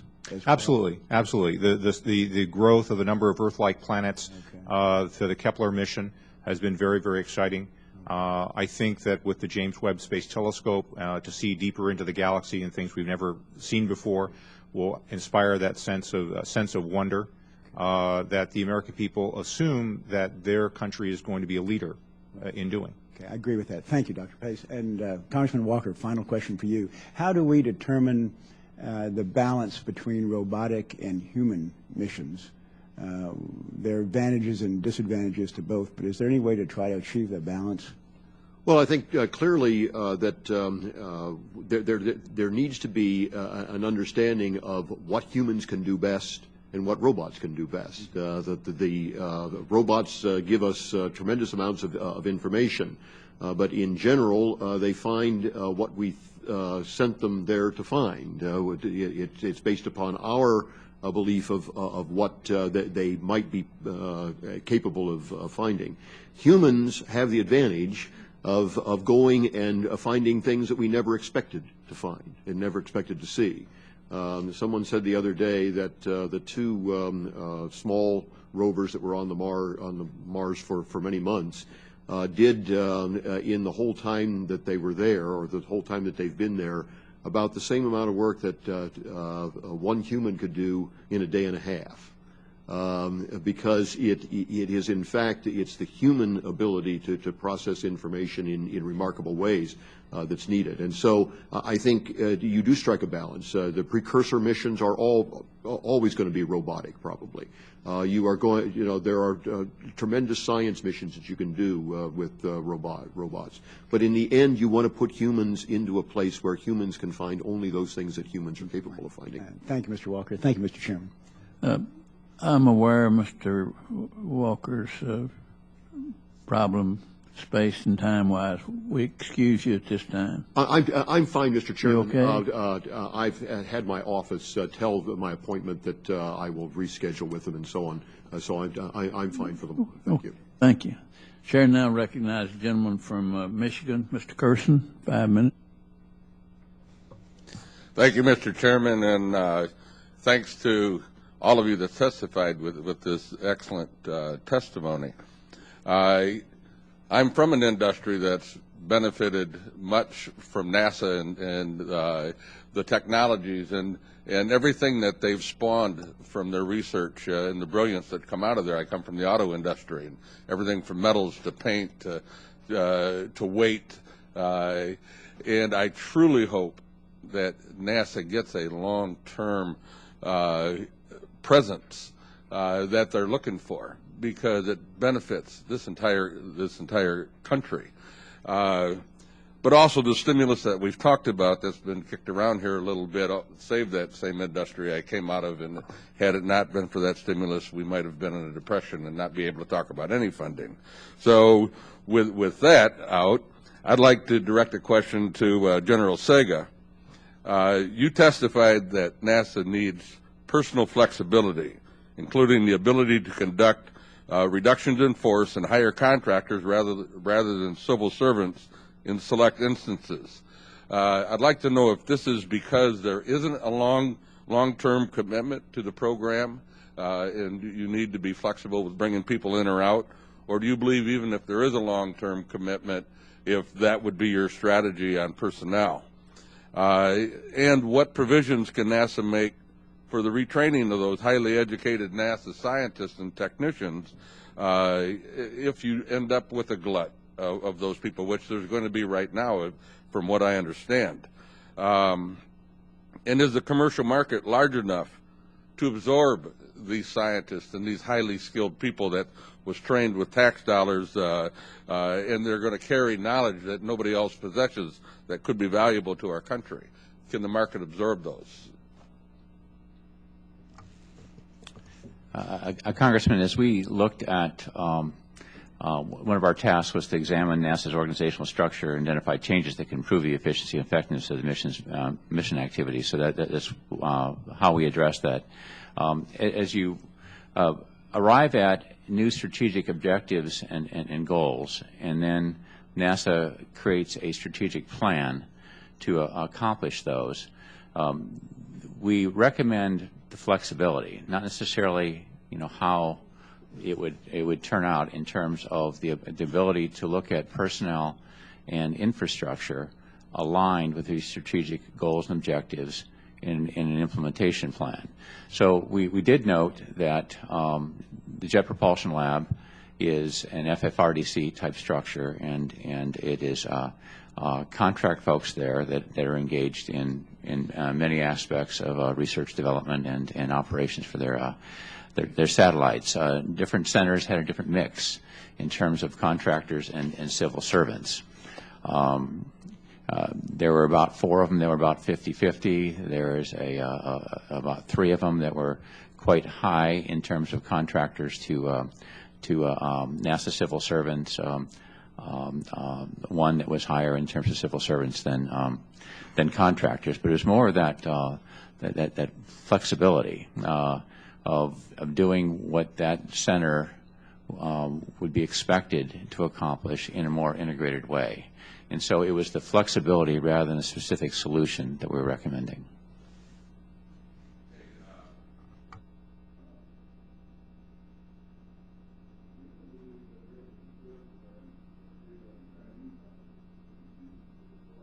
American energy companies. How do we ensure that NASA's research talent pool and facilities are not acquired by foreign interests that may be harmful to our national interest?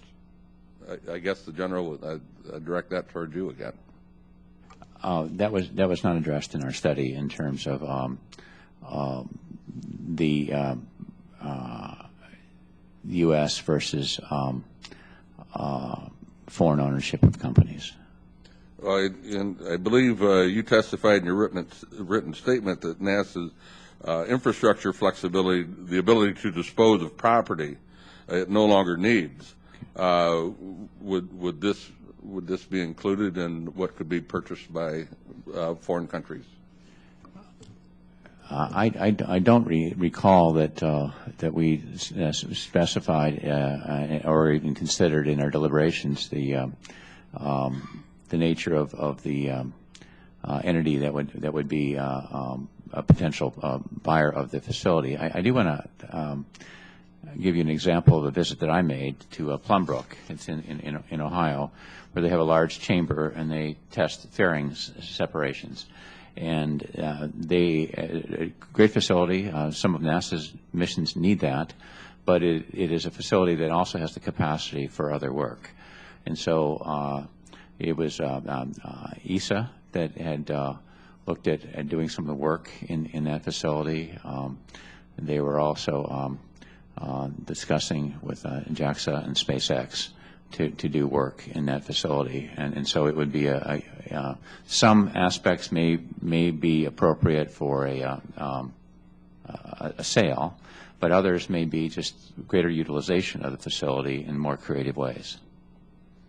Thank you. If I may, one question to Congressman Walker. You talked about the possibility of for-profit companies joining in with NASA on particular research. We all know there's great minds out there right now thinking about farming in space and mining in space, which would be great projects to work together.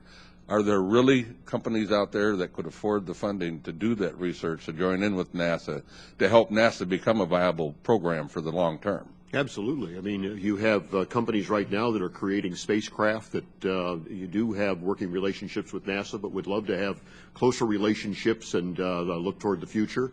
We announced a company just last week that is looking to go to the moon. Certainly NASA's expertise in that area would be invaluable, and these are companies who are perfectly prepared to pay NASA for utilization of their facilities and utilization of their talent. And so there are lots of opportunities out there that could be expanded even more into the future. You mentioned the automobile industry. The automobile industry is in the process of developing autonomous vehicles. Nobody has done more elaborate work on autonomous vehicles than NASA has done. My guess is that there have been some partnerships in that, but those are partnerships that could be expanded. Yep. Thank you, Congressman. I yield any time I might have left. Gentleman yields back. Chair recognizes the gentleman from Mississippi, Mr. Palazzo, 5 minutes. Thank you, Chairman Hall. The hearing today is especially appropriate considering the upcoming NASA reauthorization and some of the recent bills we've passed, including the indemnification bill that so many on this committee wanted to see and supported. As has already been expressed here by other members and our witnesses, I'm concerned with the vision for NASA going forward and the budget issues that are causing such grief in our short and long-term programs and missions. What are our long-term goals for NASA? How will we form a strategy that takes into account all NASA initiatives from space and earth sciences, human space exploration, and aeronautics to STEM education? The NRC report attempted to answer these questions and discuss some of the paths NASA could take. None of them will be easy, and our job will only become more difficult as budgets shrink. NASA, the administration, and Congress must do a better job of informing the American people about the important work NASA does and the overwhelming benefits our society reaps as a result. Maintaining our space leadership in the world is extremely important and is worth investing in. But we must not forget that an investment in NASA is also an investment in research and development for future technologies. NASA has a proven record and thousands of examples in the everyday technologies we simply could not live without in 2012. I'd like to remind everyone of the speech that President Kennedy gave at Rice University in 1962. He addressed the U.S. effort to put a man on the moon and used that famous line, and I'm paraphrasing, but Kennedy said, "We did these things not because they are easy, but because they are hard." The questions we must answer and the choices that must be made are anything but easy. But like Kennedy, we should not shrink back from them simply because they are hard. NASA must step up to this challenge or it risks its legacy of success and leadership in space. That's not an outcome anyone in this room wants to see happen. So I thank you all for sharing your comments with us today, and I believe I may have time for one question. So, Ms. Blakey, given the end of the shuttle program and the lack of a clear strategic direction, how does the uncertainty threaten our industrial base, and can you characterize the capabilities that are at risk and perhaps even give us some examples? Well, certainly. The cancellation of Constellation was extremely disruptive from the industrial base standpoint. At one point, we had more than 12,000 contractors working down there. At this point, it's right at 1,000 and diminishing.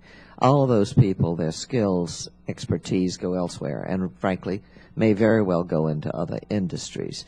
So we're extremely concerned that there be the kind of stability, the kind of long-term programs, and ones that really do tap the outer edge of design talent, the kind of R&D that is really fundamental for us to maintain our global leadership, because that's what is at stake behind the many, many companies, universities, et cetera, that are all combining to support our space program. How do you replace that lost talent? Is there a cost in a financial cost, and is there a cost in time as well? I mean, will there not be a gap before we could possibly replace that talent? There could very well be, and we're quite worried about that, because as much as we support STEM programs at all levels of education, you still have to have the opportunities for young people to see in front of them that appear to be important and exciting. And if those opportunities aren't clear when they're making choices, whether it's, high school, graduate school, et cetera, they will definitely go elsewhere. And we do not see the kind of upsurge that we should be seeing in engineering and other science talent right now. It's a problem. And we have a huge amount of retirees in the industry. We have an aging population. So we're going to see a real bathtub, if you will. We don't have the kind of people we need, especially as we have to step it up. Thank you for your answer to my question. I would like to, just in all fairness, I do have a couple more questions, but I'm going to yield back my time. But I would like to say I do agree with our colleague from Detroit. I believe he stepped out. I'm all in favor of eliminating the capital gains tax, but not just for Detroit, but for every American. So thank you. I yield back. Okay, Chair now recognizes Mrs. Bonamici of Oregon for 5 minutes. Thank you very much, Mr. Chairman, and thank you to all the witnesses for your testimony. I wanted to follow up on some of the discussion we've already been having about education, especially STEM education, and Mr. Clark brought up the skills gap. But I also want to talk a little bit about the importance of educating the public about the benefits of the space program. And there's some testimony that's been provided that begins to touch on this. Ms. Blakey, you talk in your testimony about how space programs have improved our lives, from vaccination research to guiding first responders to weather satellites and missile detection satellites. And then Dr. Zurbuchen, I hope I got your name right or close. You talk about how do we define the purpose and meaning behind exploration of space within a society that does not always see a tangible benefit. And Dr. Pace, you say that in today's environment with massive debt and an anemic economic recovery, sustaining discretionary expenditures for civil space exploration will be especially challenging unless there is a clearer rationale linking such efforts to broader national interests that can be supported in a bipartisan manner over many years. Now, I know there's been some discussion already about the skills gap and of course, STEM education. I want to point out that the role of NASA in promoting STEM education should be more clearly articulated in NASA's strategic plan. But what I'd like you to talk about is what, if anything, is the industry doing to convey to the public the benefits of space exploration? In other words, how can the contributions of our space program to national interests be communicated not just to stakeholders but also to the public at large? And Ms. Blakey, if you would like to start, please. I thank you very much for the opportunity to expand on that a bit, because we did put a great deal of effort into this brand new report called Space in Our World, which, believe me, we will make certain that every member of this Congress and the new Congress has a copy, because you are all ambassadors on this front. But we've also looked at the fact that through social media, this can be accessible to every American. We've been tweeting it. We've been putting out specific nuggets, if you will, of examples. We're looking to excite young people in the universities, because there are examples in here of where work in a variety of universities and the private sector have kicked off enormous benefits for our society. So I simply would say that it is something that I think we need to do a better job on, because I do not believe the public has any idea how in their daily life, everyday life, they are over and over again using the work that comes out of our NASA programs and our space programs broadly, including NRO and some of our classified programs. It all moves out eventually into the economy, and it's been a huge spur for the economy. Thank you. I look forward to seeing the report. Anyone else care to add to that? Dr. Pace? I would say sort of from the experience of being at the university, and I teach both graduate and undergraduate students, and many of them come and take courses in space and space policy who are not space enthusiasts. They're international affairs students, political science majors, economics people. And to me, it's always very gratifying as they hear about the relationship of space to the economy and the relationship to our international relations. Just how critical they realize this subject is. Many of them will come and say, you know, after going through the course, they walk outside and they have a new perspective on the sky above them. They had no idea that all these things were going on overhead. Remote sensing, GPS systems, communication satellites, how deeply embedded space is in the entire critical infrastructure of the planet. And it's almost invisible. But then once they realize that's there, they take on a new appreciation for it. They take on an appreciation for the immense symbolism that space has and how it represents our strategic relationships with our allies, such as Japan and Europe, how the Clinton administration used bringing the Russians into the space station program, very controversial, but as a way of symbolizing a post-Soviet relationship with them. So the really macro sweep of international affairs, the centrality to the economy, is something that students then come to know and appreciate. I don't know how to do that for the public as a whole, but I know we can certainly do it for students, and it happens over and over and over again as soon as they see that and as soon as it's laid out for them. Well, thank you. And Major General, go ahead. I have a few seconds left. Okay. Go ahead. I just wanted to note that our committee did look at that as well, and NASA, in our view, is making some very positive steps in the communication with regard to social media, for example, and their STEM programs. I personally was one of those that were inspired as a young boy living in northeastern Ohio during the Mercury, Gemini, and Apollo programs to study math and science, and ended up taking my first airplane ride in my life from from Cleveland, Ohio to Denver, Colorado to go to the Air Force Academy. I had never been in an airplane prior to that time. But in our study, we also looked at the events that are clear and compelling, such as landing of Curiosity, that the communications to the public was outstanding.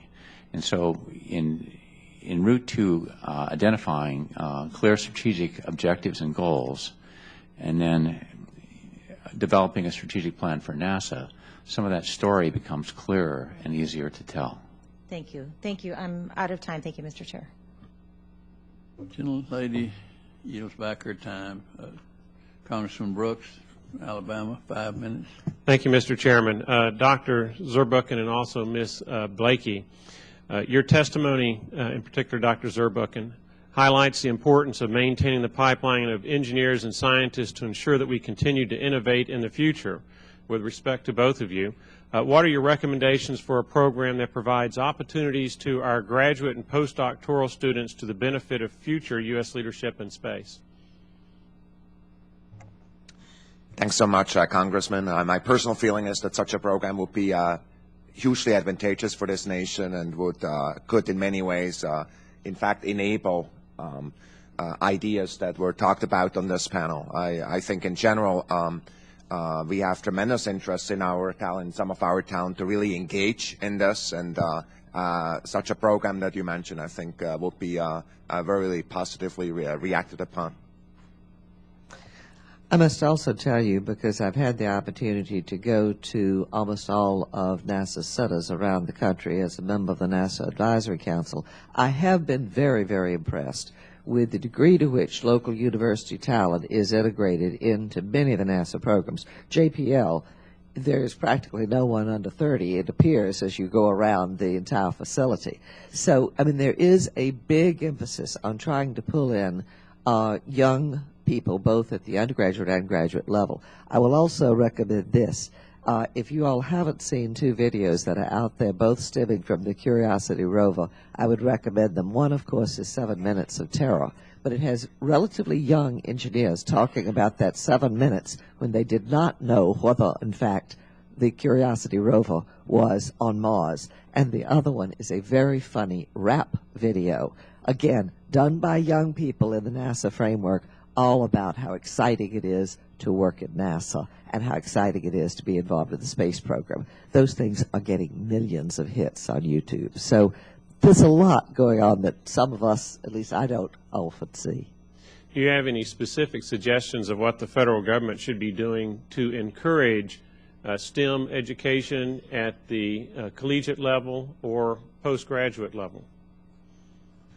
My personal recommendation would be to focus on these modest and small-scale programs with tremendous emphasis, and really make sure that, for example, suborbital programs and programs that support small-scale missions as well as explorer programs and so forth are funded at the level that really makes the substantial impact that we have, that it can have towards talent development. In my opinion, there's no other investment at the collegiate level that will have more impact relative to just a hands-on experience in the development of talent for industry and for NASA than investments like that. I also would say that you see a great deal of emphasis now in industry on pairing with universities on specifically focused programs that often involve research for undergraduates. It can take them all the way into the graduate level with internships in the summertime in those companies, and going back into the university where the curriculum is also tailored to becoming professional with a high degree of expertise in one or another of these subspecialties. So there's a lot more that is no longer generalized, but is really going into the engineering schools and saying, let us help you teach so that people come out with very concrete interests and ambitions at the end that are highly marketable. All right, Congressman Walker, General Sega, and Dr. Pace, briefly, legislation has been introduced calling for lengthening the term of the NASA administrator as a way to help stabilize NASA's strategic direction. Testimony that we've heard makes it clear that the largest problem is not at the NASA level. It's a problem of national leadership and coming to a consensus between the White House and the Congress. In your judgment, would a longer term for the NASA administrator have a positive effect on NASA? I think separating the NASA administrator from the political structure of the country would be a mistake. I think that that kind of a situation would keep NASA out of the mainstream of where political thought is going, and I don't think that would be the wise course for the nation to take. Thank you. General Sega. Sir, our committee did not address the term of the NASA administrator. Do you have a judgment, an opinion? I don't. I haven't thought through it. That's fine. Thank you. Dr. Pace? As an academic, I'd answer it depends. I would say I think a slightly longer term or a set term could be useful, but I share Congressman Walker's concern about making sure that there's acceptance of that on part of both the House and the Senate. If that was the judgment of both House and Senate, that a longer term would be part of that stable approach, then I think yes. If there wasn't such agreement, then I don't think it would be terribly useful for the reasons he described. Thank you, Mr. Chairman, for the time allotted, and also thank you for the opportunity to serve under your leadership over the past 2 years as chairman of this committee. It's been a real pleasure. Thank you. And that might be one thing the House and Senate could agree on. They'd both be against it, I think. I recognize Mr. Miller, the gentleman from North Carolina. Thank you, Mr. Chairman. Dr. Pace, the answer, it depends, would also qualify you to be a lawyer. Congressman Walker, I was interested in your idea of corporate sponsorships. I'm kind of old-fashioned. I liked it when taxpayer built stadiums were named after our honored war dead instead of selling naming rights. And I just can't quite imagine that picture of Neil Armstrong and Buzz Aldrin on the moon, or Ed White walking in space in spacesuits that made them look like NASCAR drivers. So a part of me rebels at it in the first place. But second, I worry about the stability of the funding.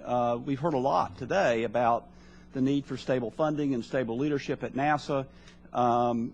Sponsorships, naming rights tends not to be a particularly stable source of funding because corporations merge, they get acquired, they run into trouble, they have to scale back. Will that be a stable source of funding? Well, certainly there's instability in that, but look, the appropriations process has also been a very unstable source of funding for NASA as well, and so. This is one way of reaching out to bring additional resources into NASA, and it goes further than that. These are industries then that take a huge interest in NASA's activities. People who provide sponsorships then build out. We've been talking here at this table about the need for NASA to be recognized broadly in the community. It's the way of assuring that. You mentioned NASCAR.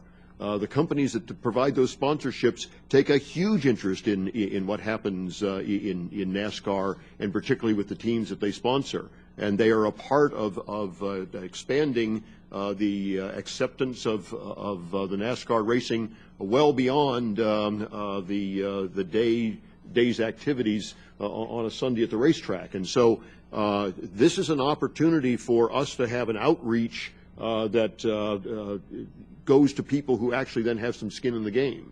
And I think it could be an extremely important way of bringing resources into an agency that is badly in need of significant resources for the future. I want to make it clear I wasn't picking a fight with NASCAR. I'm from North Carolina. I didn't think you would. I didn't run for re-election, but I do want to be able to go out in public. There's been a lot of discussion of public-private partnerships. Obviously, we do need to think about commercial applications of our space technology and our capabilities. But I worry. We have had proposals, discussions in this committee of privatizing the National Weather Service.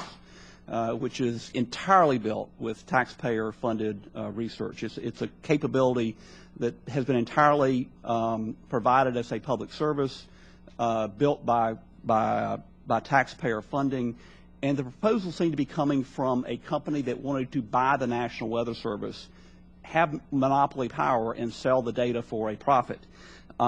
Since there's not an active market in National Weather Services, pricing it seemed to be kind of hard, and the public the problem of having that information provided for a profit by somebody with monopoly power worried me. It struck me as what happened with the sale of state-owned enterprises in companies, industries as the Soviet Union dissolved to oligarchs.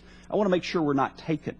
How do we make sure that we are not taken in these public-private partnerships, and that we aren't giving a monopoly power for something that perhaps should be provided as a government service?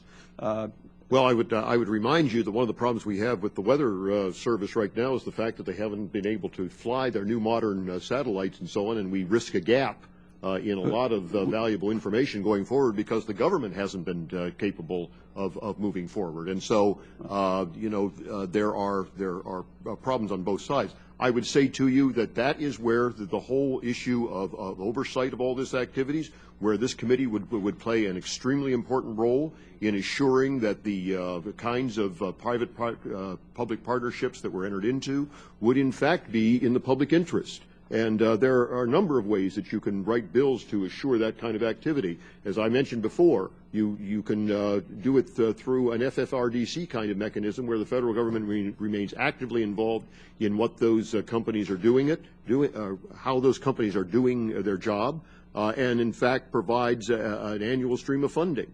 So that there are ways of structuring this that would assure that the public interest was still maintained. Mr. Chairman, my time has expired. I thank the gentleman.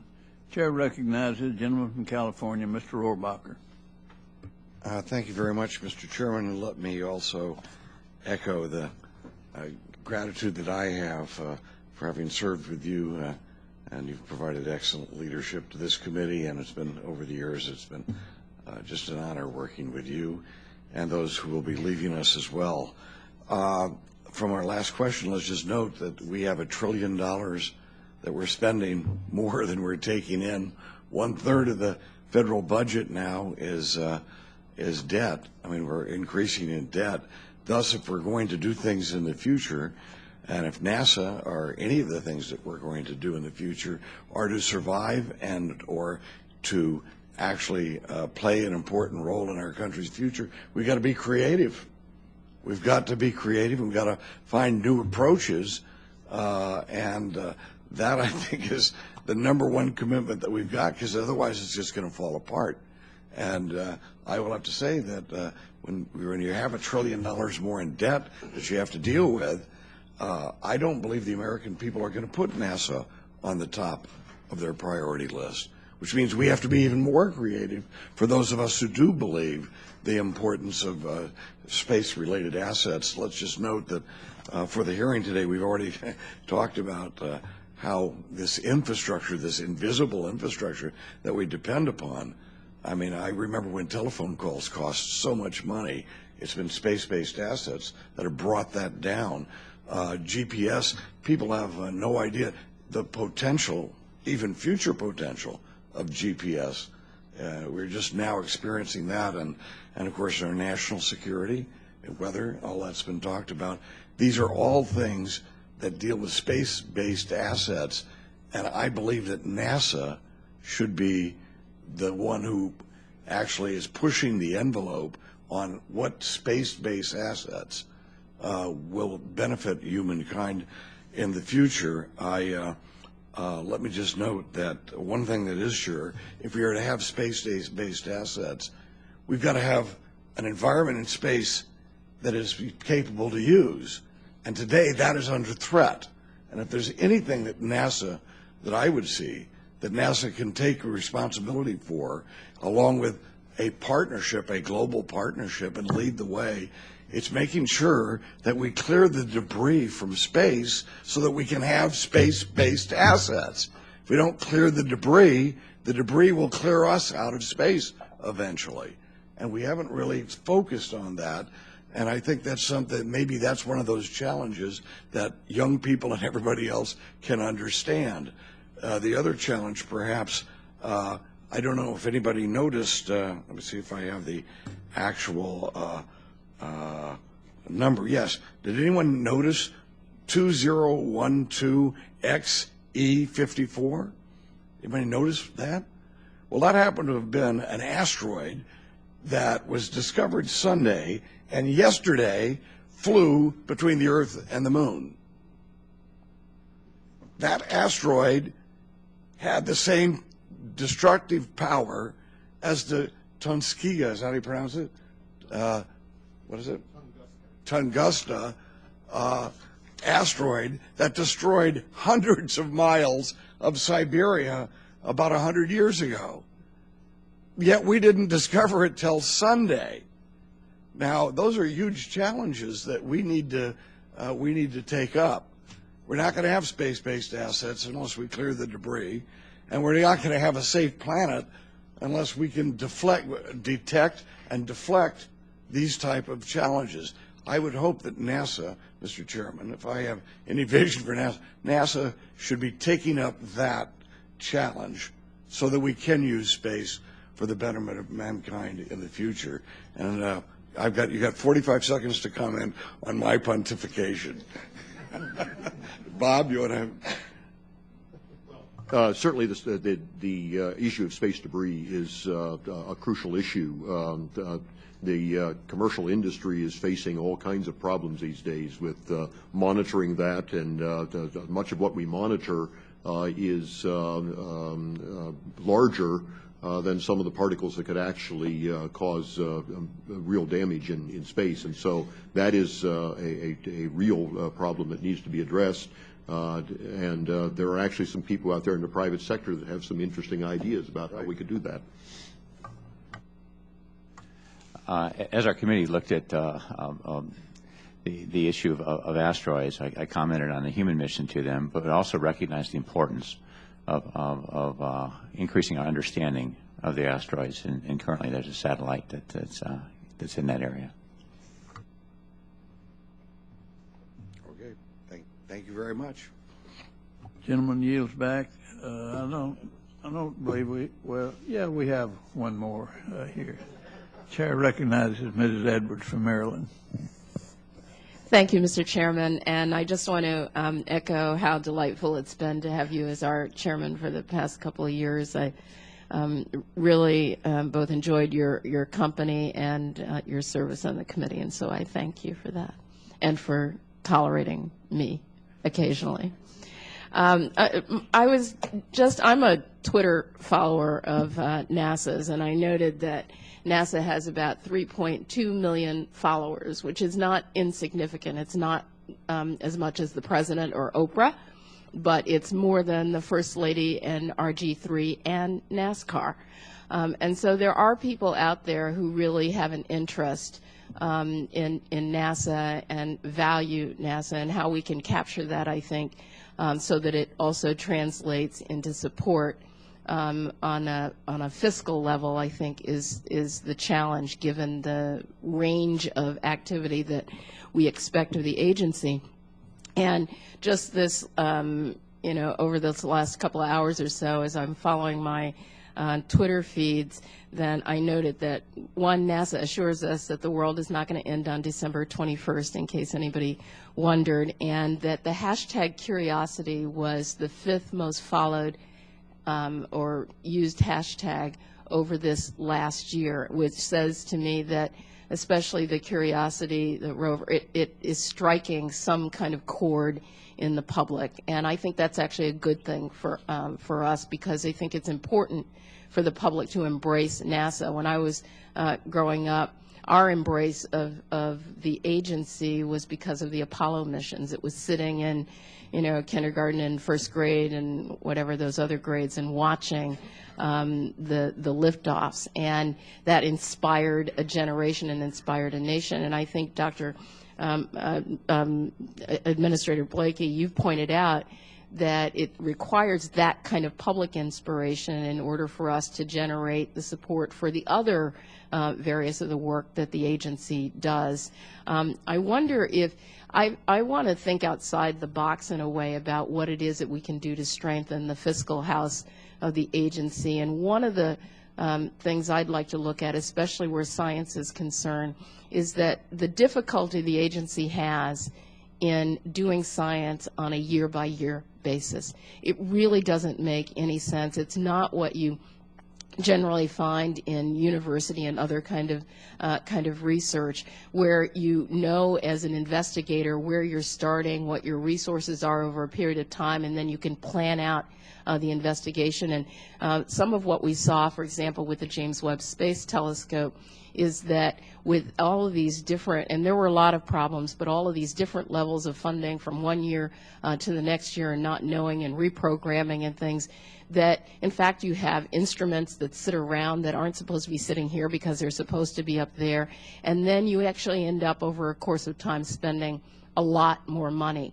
And so I wonder if I could hear from any of you about the idea with respect to scientific funding, agency funding, that we went to, a 2 or a multi-year funding stream just for these programs, understanding that it's different than funding other kinds of things that the government does. And I just wonder if you have some comments about that.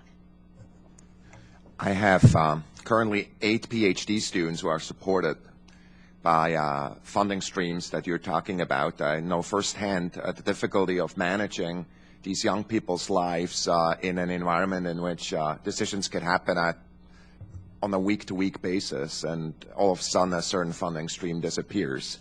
Once we lose a PhD student like this, for example, we cannot really we will do whatever we can as a university to cover that PhD student through, but we have many cases, especially kind of in areas where space interacts with biology in the past, where we lost something like 30, just in our university alone, 30 PhD students in the queue that never came back. And so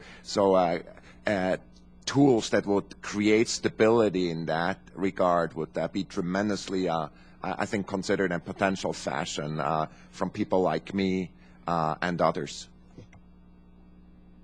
Congressman Walker, I wonder if you could comment, you've been in this place, on an idea like that and where we might be able to take it.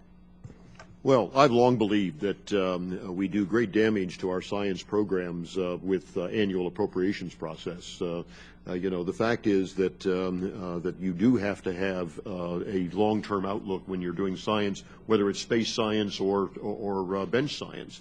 And so we have a real problem in that we have too often scrubbed the authorization process in favor of the appropriations process. I mean, one of the great reforms around this place that would work would be to actually enforce the rules of the Congress that say that you have to have an authorization in place before you can pass an appropriation. Because the fact is we need to have the stability of long-term set policy in order to do science well. And by abandoning authorization process too often, we have put the policy decisions in the hands of the appropriators, and they have a one-year horizon. One-year horizons do not work in science.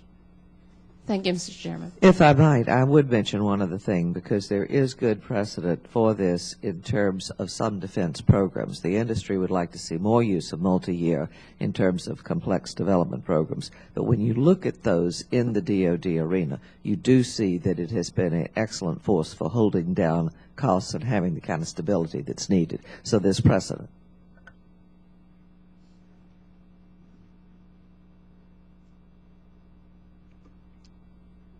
The chair at this time recognizes, I believe, Mr. Huckner of Illinois for 5 minutes. Thank you so much. And Chairman, I just want to also thank you for your great service and your great work as Chairman. I think it's been a really good couple of years. I've sure enjoyed my time on the Science Committee and wish I could stay longer. I also want to have enjoyed seeing you each time in committee. It reminds me of my funeral director father. What he often says is that it's always better to be seen than to be viewed. And so I appreciate that's my dad's line. But great to be with you and appreciate all that you've done for us and for our committee here. I also want to echo and agree with my friend and colleague, Congressman Edwards, that we've got to start thinking more long-term when it comes to NASA and science. I think it really puts us at a disadvantage to so many other nations who are thinking 5, 10, 20 years in the future. And we're lucky if we're talking 1 year. More oftentimes we're talking about 90 days, a continuing resolution that's just kicking something out a little bit further. We've got to change that, and we've got to reach across the aisle to make sure that happens. So thank you all for being here. This is such an important discussion and something I'm passionate about. I do want to just ask a couple quick questions with the few minutes that I have. First, General Sega, I wonder if I could address to you your thoughts. Would the NRC report have had the same tenor and conclusions if President Obama had not canceled the Constellation program 4 years ago? The factors that brought us to a point that we talked about in terms of transition was also the terminating the shuttle program, and then something else follows it, and the ability to have a consensus on strategic objectives and goals. This longer-term thinking is important, and to be able to have it for long term. Clearly, it crosses administrations. It crosses terms in Congress, and so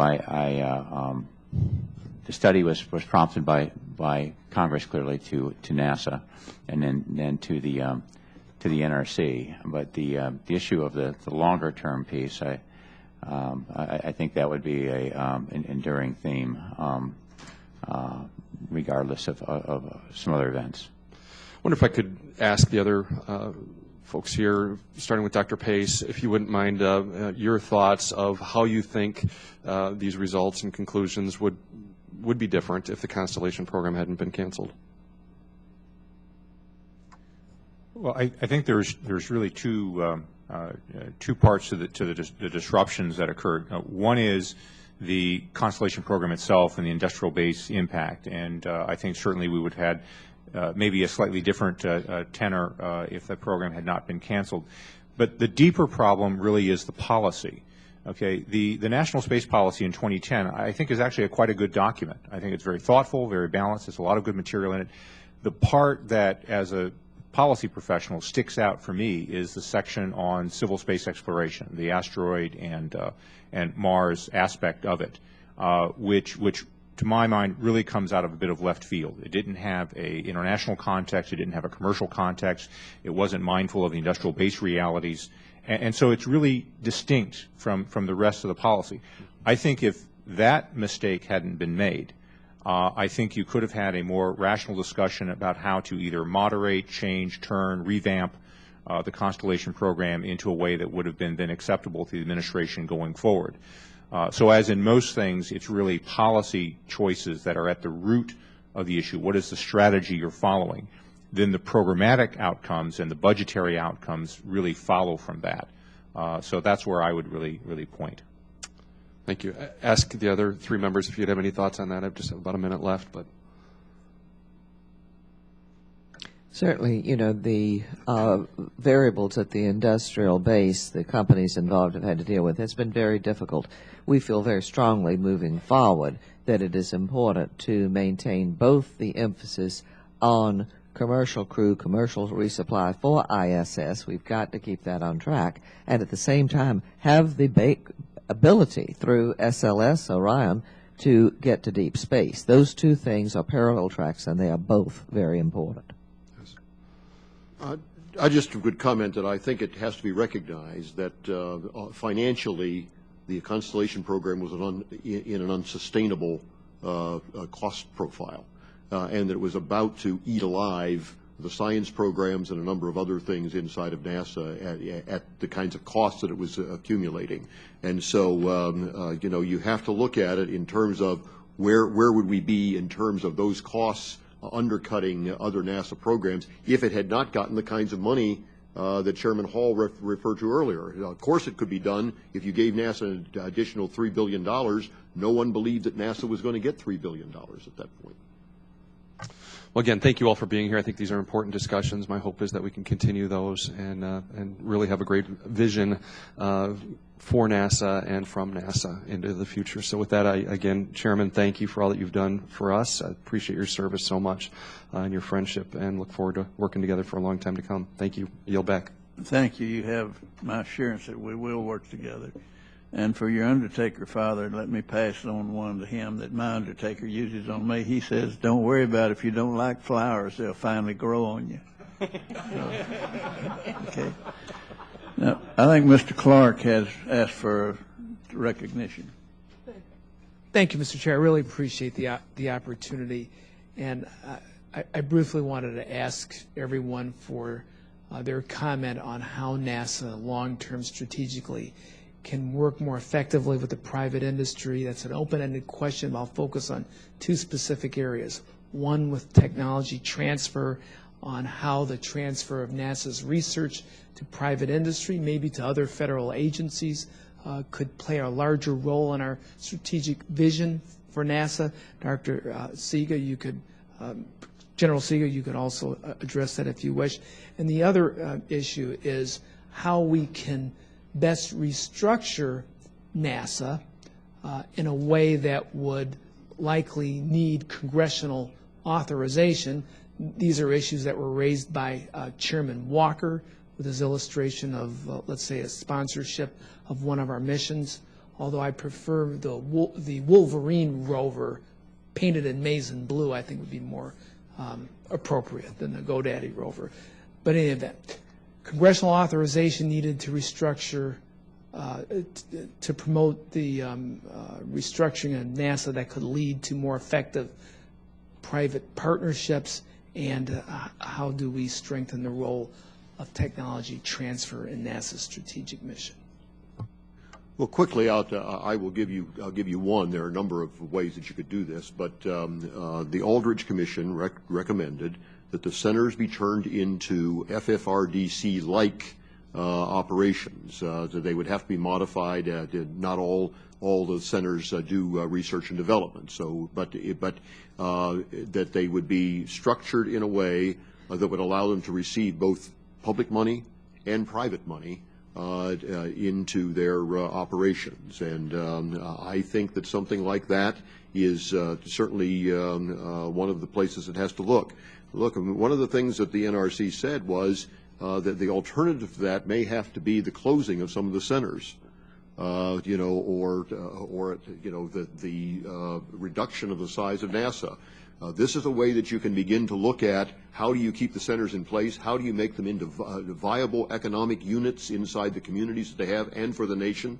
I think that this committee needs to look at how you might restructure them in a way that allows them to attract both private and public money. All right, gentlemen, yield back. Mr. Chair, before I do that, I wanted to thank Ranking Member Johnson for his steadfast leadership, providing me the great opportunity of participating as a freshman member of this panel. Chairman Hall, you're a true gentleman in every respect, and how you've governed this committee in a fair and balanced way. It's been an honor to serve with you and all of you in this country. Thank you so much. Thank you, Ms. Johnson. I agree with you completely. You're a gentleman. Thank you. Now, the Chair recognizes Dr. Harris for 5 minutes. Thank you very much, Mr. Chairman. I want to thank the panel for being here today to review really what the strategy is going forward.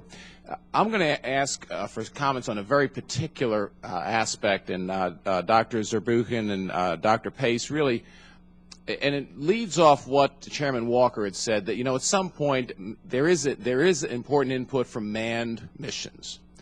But to be honest, you know, a lot of the critical things that we're doing, defense-related, weather-related, really there's no manned input necessary.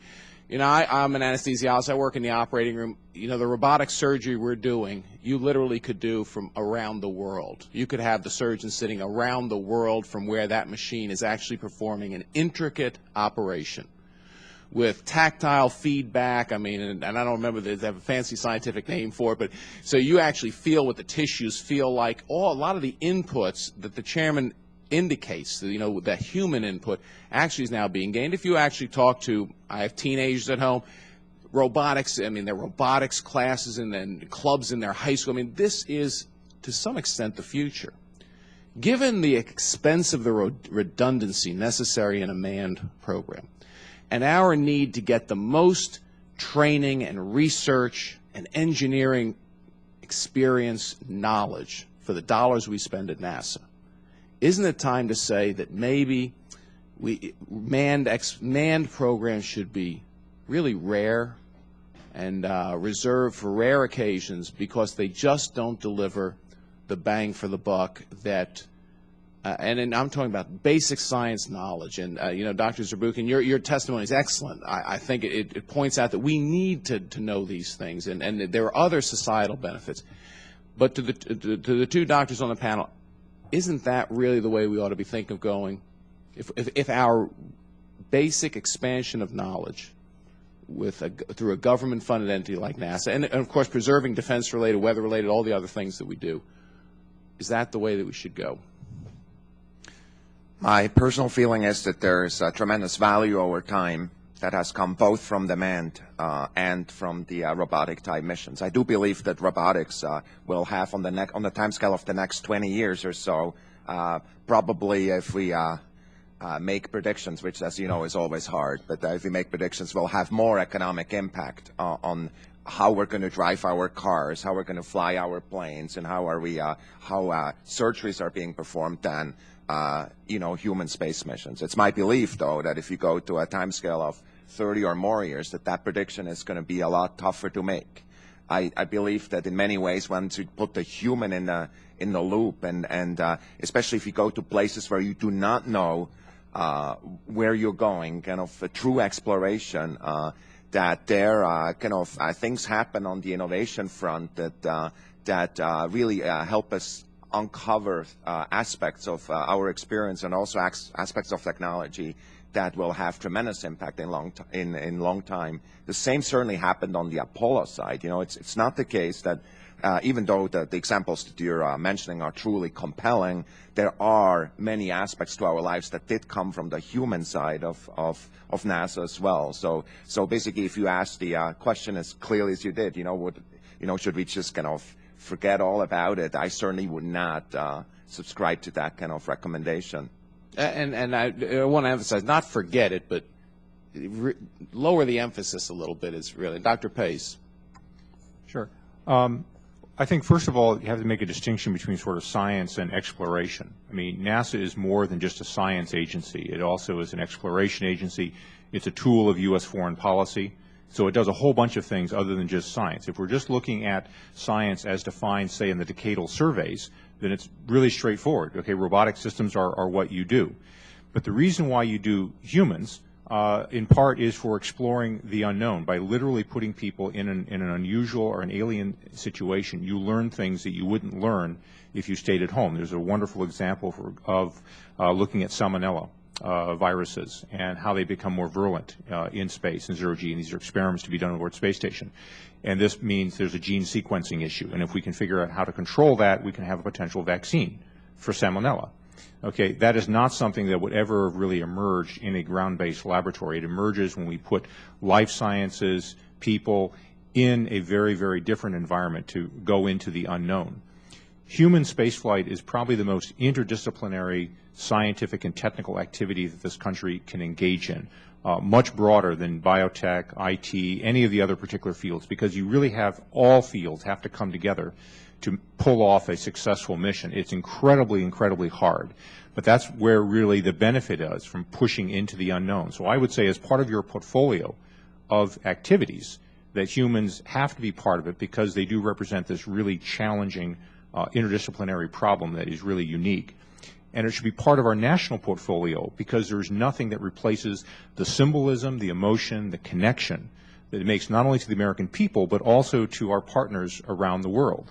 The International Space Station is not only an engineering triumph, it is also a massive diplomatic triumph that has paid great benefits, I think, for this country already in terms of building relationships around the world.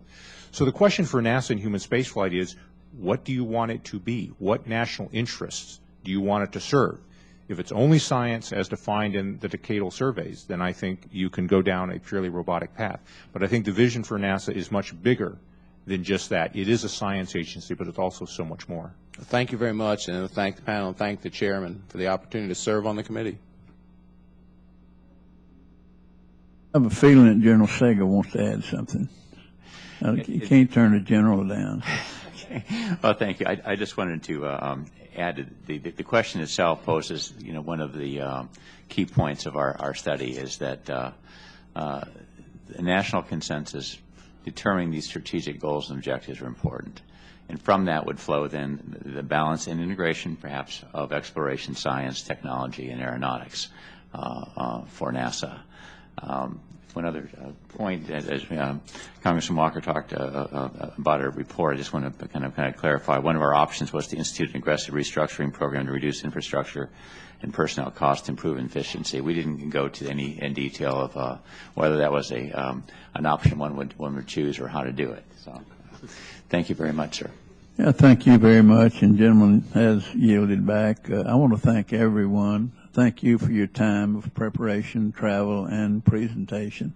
And all the staffs here, I want to thank these wonderful staffs that make this world go. And I'd like to ask unanimous consent that as we close today, that we close in memory of the life of Gabriel Gifford, honor her life, and remember the death of Neil Armstrong for a moment of silence.